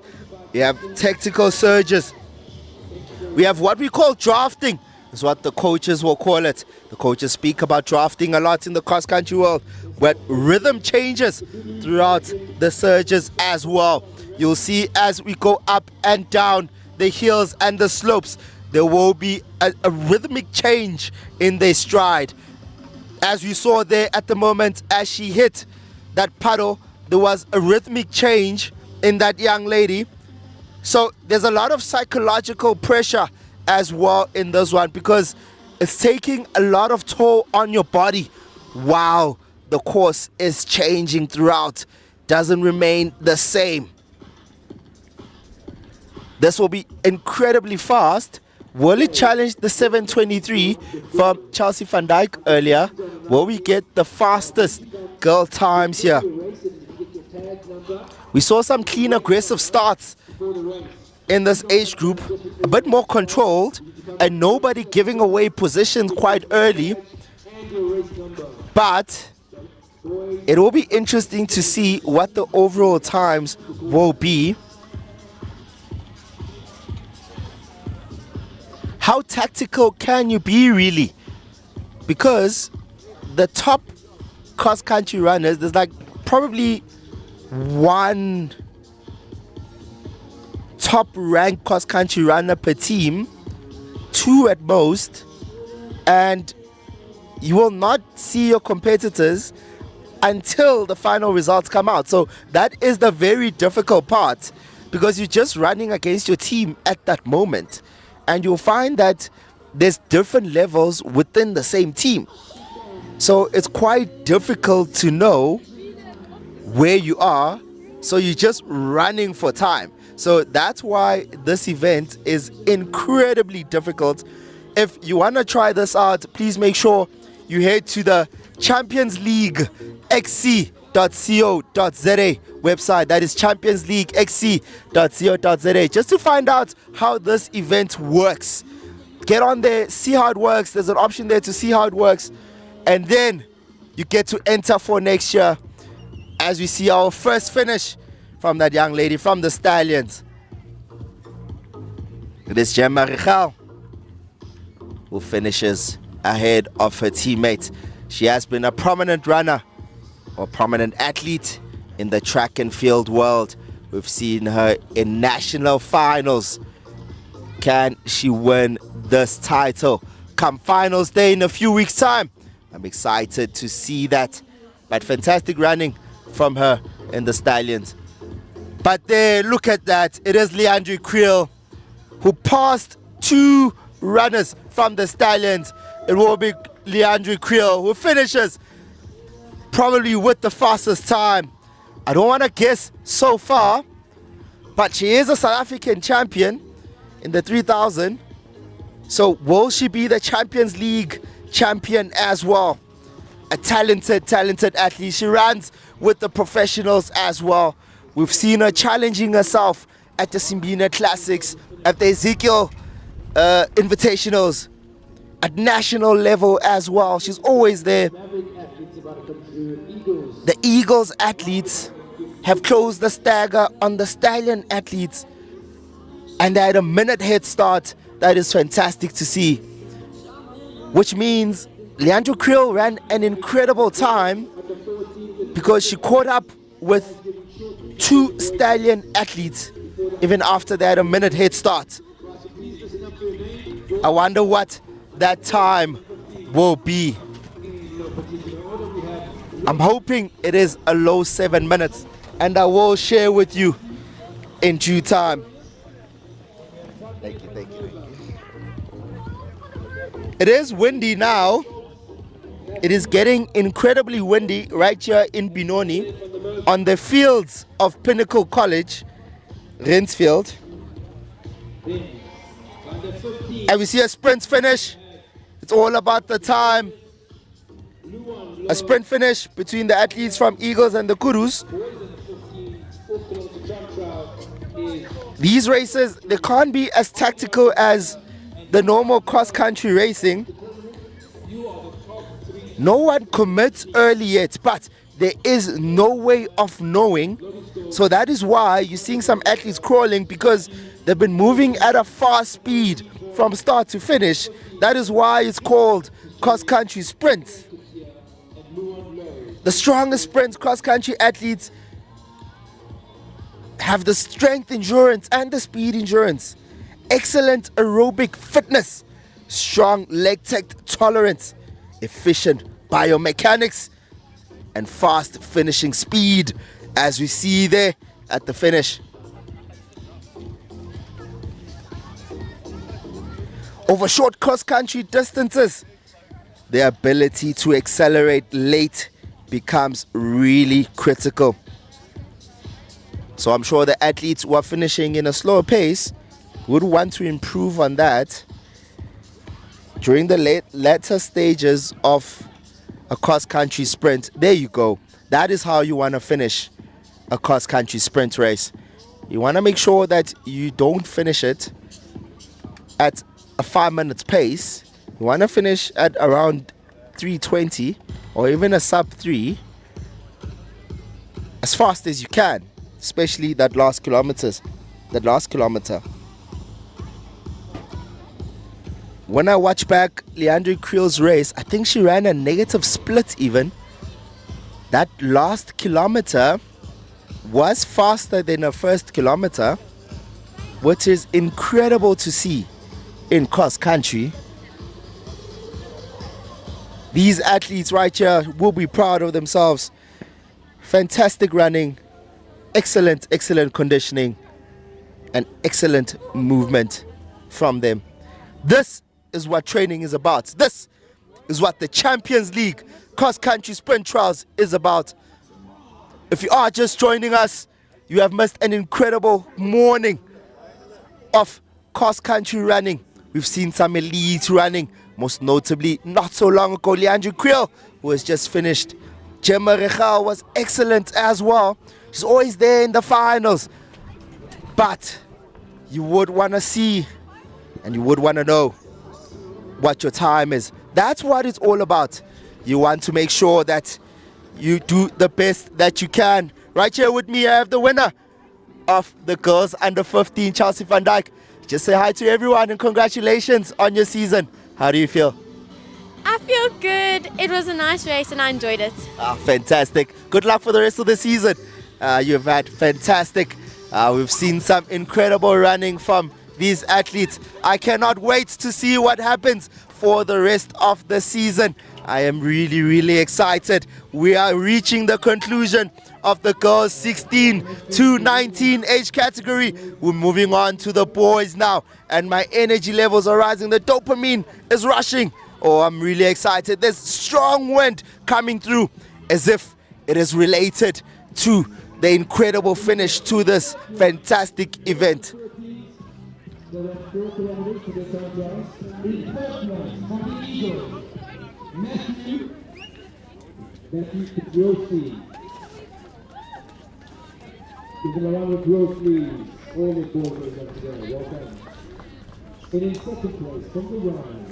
Remember, ladies and gentlemen, you want to be here.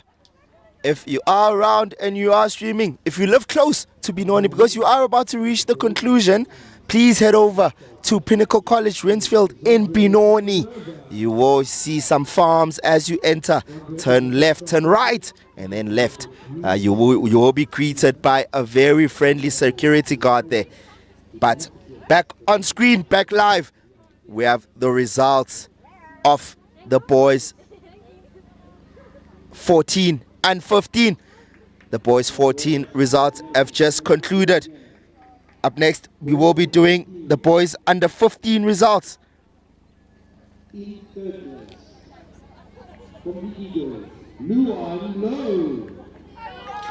third place from the Eagles, it's Luan Low. He ran a fantastic race, this young man. And in second place, we have Christoph Pretorius.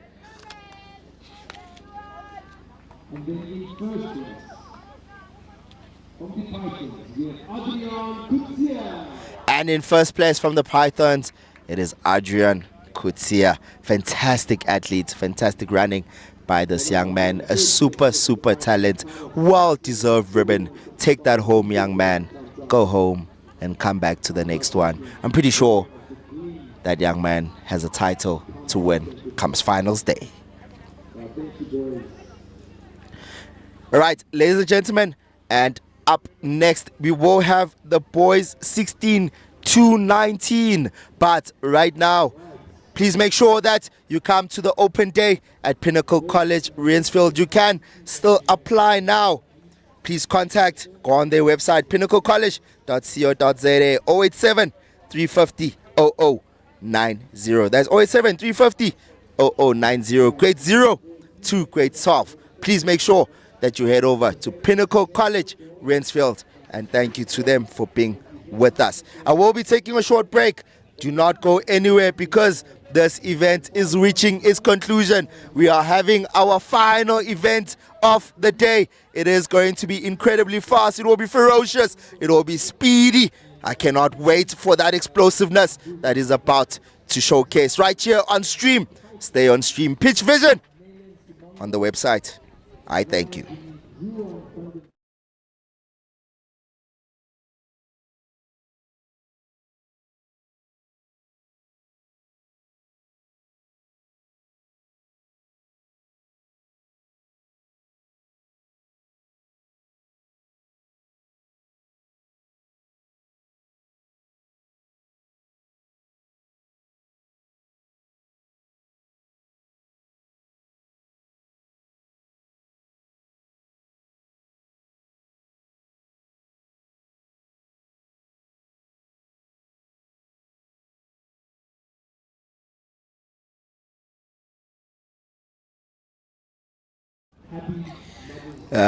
Ladies and gentlemen, if you are just joining us, welcome to the Champions League cross country. It has been a fantastic race of cross country sprints. Yes, I said sprints. It has been incredible so far. We've had a very good morning. We are running way ahead of schedule. This next event is supposed to start at 12:40. The time now is 12:23, so I'm not quite sure if we will wait or we will be moving ahead of time. It will all depend on if all the athletes are there. But it looks like we are going ahead with the boys 16 to 19. I am excited. We have the first team coming out now. It is the Stallions. We have Jan Kruger, Bokang More. I wonder if he's related to Karabo More, the South African champion. We have Joshua Jowa. We have Sakile Sitole. We have Malik King. This looks like a fairly decent team that is going to challenge for the overall title. Can Bokang More carries team. Moyan Kruger. Can they carry their team to greatness? Remember, it is mixed teams. Under 16 to under 19. The Stallions are about to get underway. Looks like they are missing one athlete at the moment. Bokang More is dancing, looking fairly confident at the moment. I'm sure he will replay that and post it on his TikTok. He will clip it from the YouTube channel and post it all over social media. Enjoy, young man. This is a special moment for you. This is the Champions League. This is what it's all about. It's all about fun. It's all about passion. And it's all about enjoyment. So you want to be here. You want to miss the next one. You want to keep coming to these events. And thank you so much to the media team as well that has been taking excellent footage throughout. You guys have been amazing. Thank you to the camera crew that has been doing a stunning job of giving us these fantastic pictures. The officials as well were very efficient today. They deserve their recognition as well.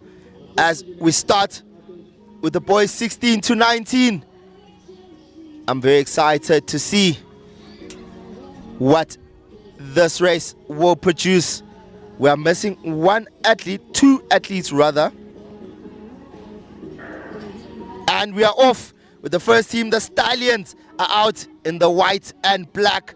It looks like Bokang More is out to a flyer. He is sprinting that first 20-30 meters. Looks like there's a bit of a problem there at the start. I wonder what that is. Something fell or his shoes came off, but he will not stop. He will run one shoe for the rest of the race. That's going to be quite interesting to see. Will he be able to run a cross-country trail with one shoe? But up next, it is the Eagles coming out. Stefan Jobe, Ferdinand Landsberg, Rufaro Lifa, Donovan Van Sale.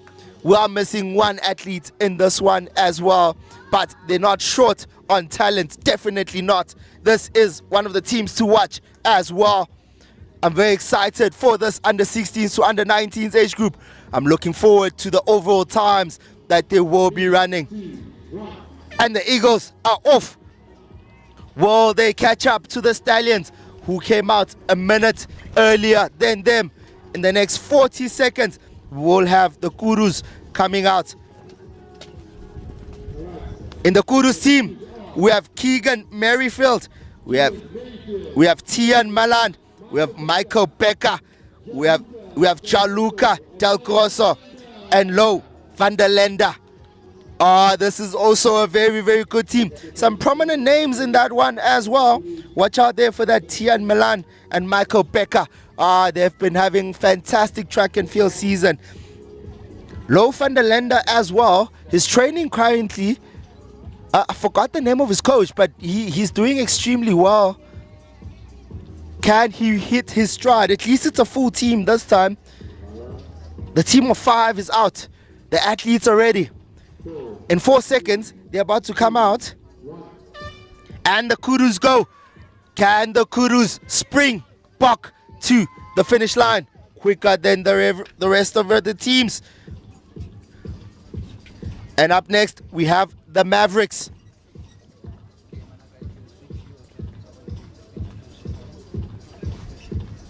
It has been quite even so far. It has been. So the Mavericks are coming out. It is Etienne Janssen van Vieren. It is Makombisi Kumbuza. It is Christian Bernard. It is Francois van Wyk and it's Zanri DL. The Mavericks have been good, but they want to do better. Can the Mavericks finish on a high? They haven't had a lot of first places in today's events, so this is it. Gentlemen, let's go. The Mavericks are off. What time will the Mavericks run?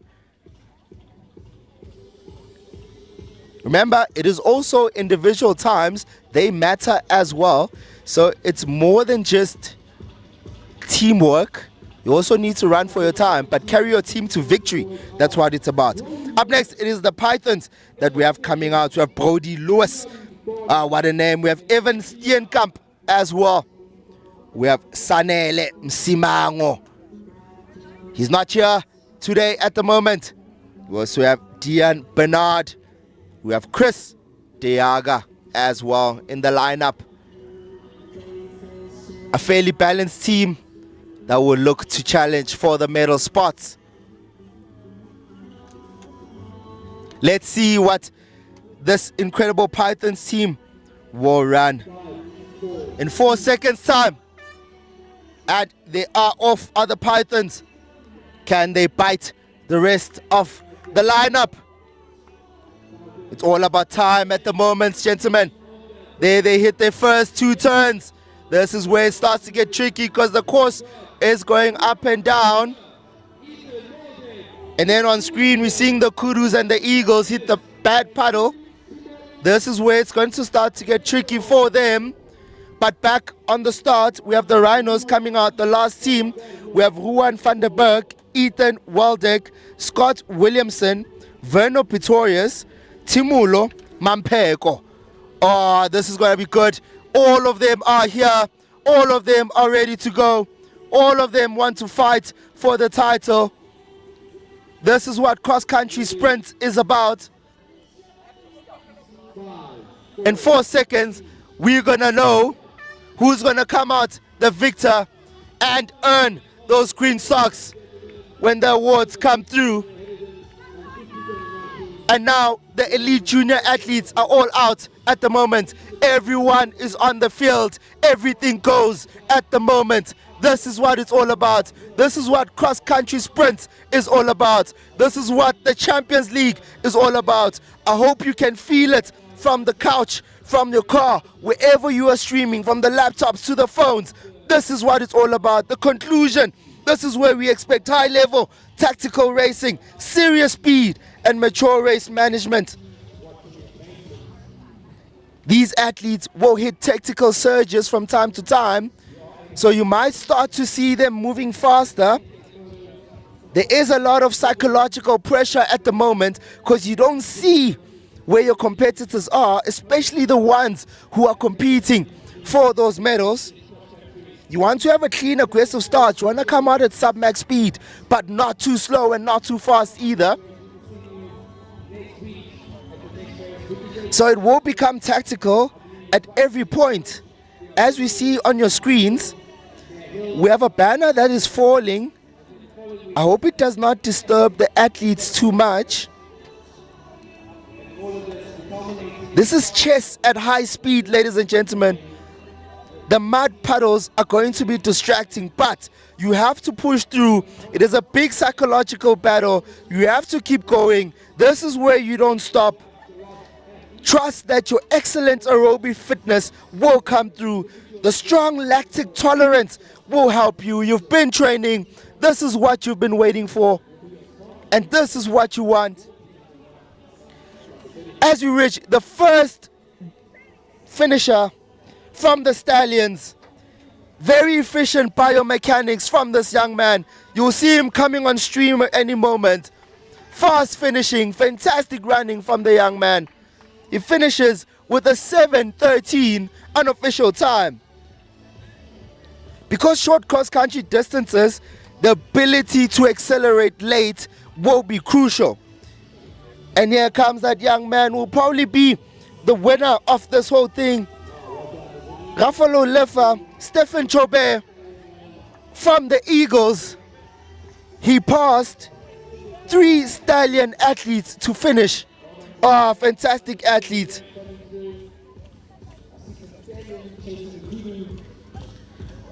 We have athletes testing the field throughout. Another Eagles athletes finishing ahead of the Stallions athlete. Remember, the Stallions athletes came out a minute earlier. And we have now 2 Eagles athletes that have finished ahead of them. Incredible running. These athletes are testing the field. Who will respond? Who panics? Who stays calm? And now we have another Eagles athlete crossing the line. Surely, in the under 16s to under 19s category, that is the title for them in this particular race. Fantastic running by these young men. This is what the sport is all about. Pain, courage, competition, and heart. This is what the crowd wants to see. The crowd is clapping for the young man as he hits the final sprint, the final push. Everything left on the course. It's all about time at the moment. You don't want to slow down. You don't want anyone to pass you at this stage. Oh, that is incredible running. I knew that we were going to get fast times from the under 16s to 19s, but it has reached beyond my expectation. The time is currently sitting at 9:25, so this is where you will start to see most of them cross the finish line, because if you remember, some of them started ahead of the others. So the last team to come out came out 5 minutes after the Stallions came out. So these times are going to be crucial. All the pain, all the suffering, all of the training days lead to here and now, to this finish, to this day. You've been training for this. This is what you've been waiting for. It is time to put it all on the line. You run fast and you make sure you bring your team over the line. It is a team performance, so your average, if you run a fast time, can drag the rest of the team forward. The Mavericks will definitely have a say about that. Fantastic. All three of them finish almost at the same time. 4 rather is about to cross the finish line. The 4th one. The Mavericks will have a say in the overall standings as well when the final results do come. Fantastic running there by these young men. Let's see Juan Vandenberg from the Rhinos. Can he finish strong and impress his uncle who is here to watch him? It is Jordan, that is. We're about to reach the conclusion of the event. I just want to make sure that I do thank everyone who's involved in making this a possibility. Thank you to the Champions League sports organizers. You guys have been fantastic. Thank you to all the officials, the team that is here to make sure the results come out on time. Thank you to the cameramen and the technical guys who made sure that they bring you the best athletes on screen. You've seen it live here on the Pitch Vision YouTube page, as well as on the Champions League xc.co.za website. And last but not least, thank you to the Pitch Vision team. Without you, none of this is possible. What an incredible day of sprint cross-country action. Today we witnessed courage, development, determination, tactical racing, future stars emerging from our youngest under-7 athletes discovering competition for the first time, all the way to our elite junior athletes producing high-quality performance, as you've just seen now. This been in a celebration of athletics at its best. To every athlete, be proud of yourself. To the coaches, teachers, officials, and parents, thank you for building the future of our sport. And to everyone watching around the world and around the country, thank you for joining us for an unforgettable day of cross-country sprints. My name is Sfiso Mdletshe, and thank you.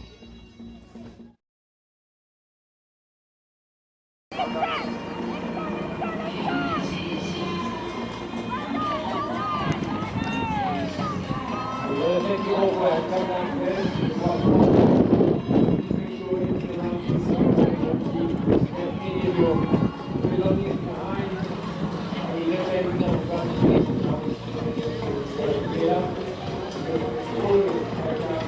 Can I pick up? Okay, sharp.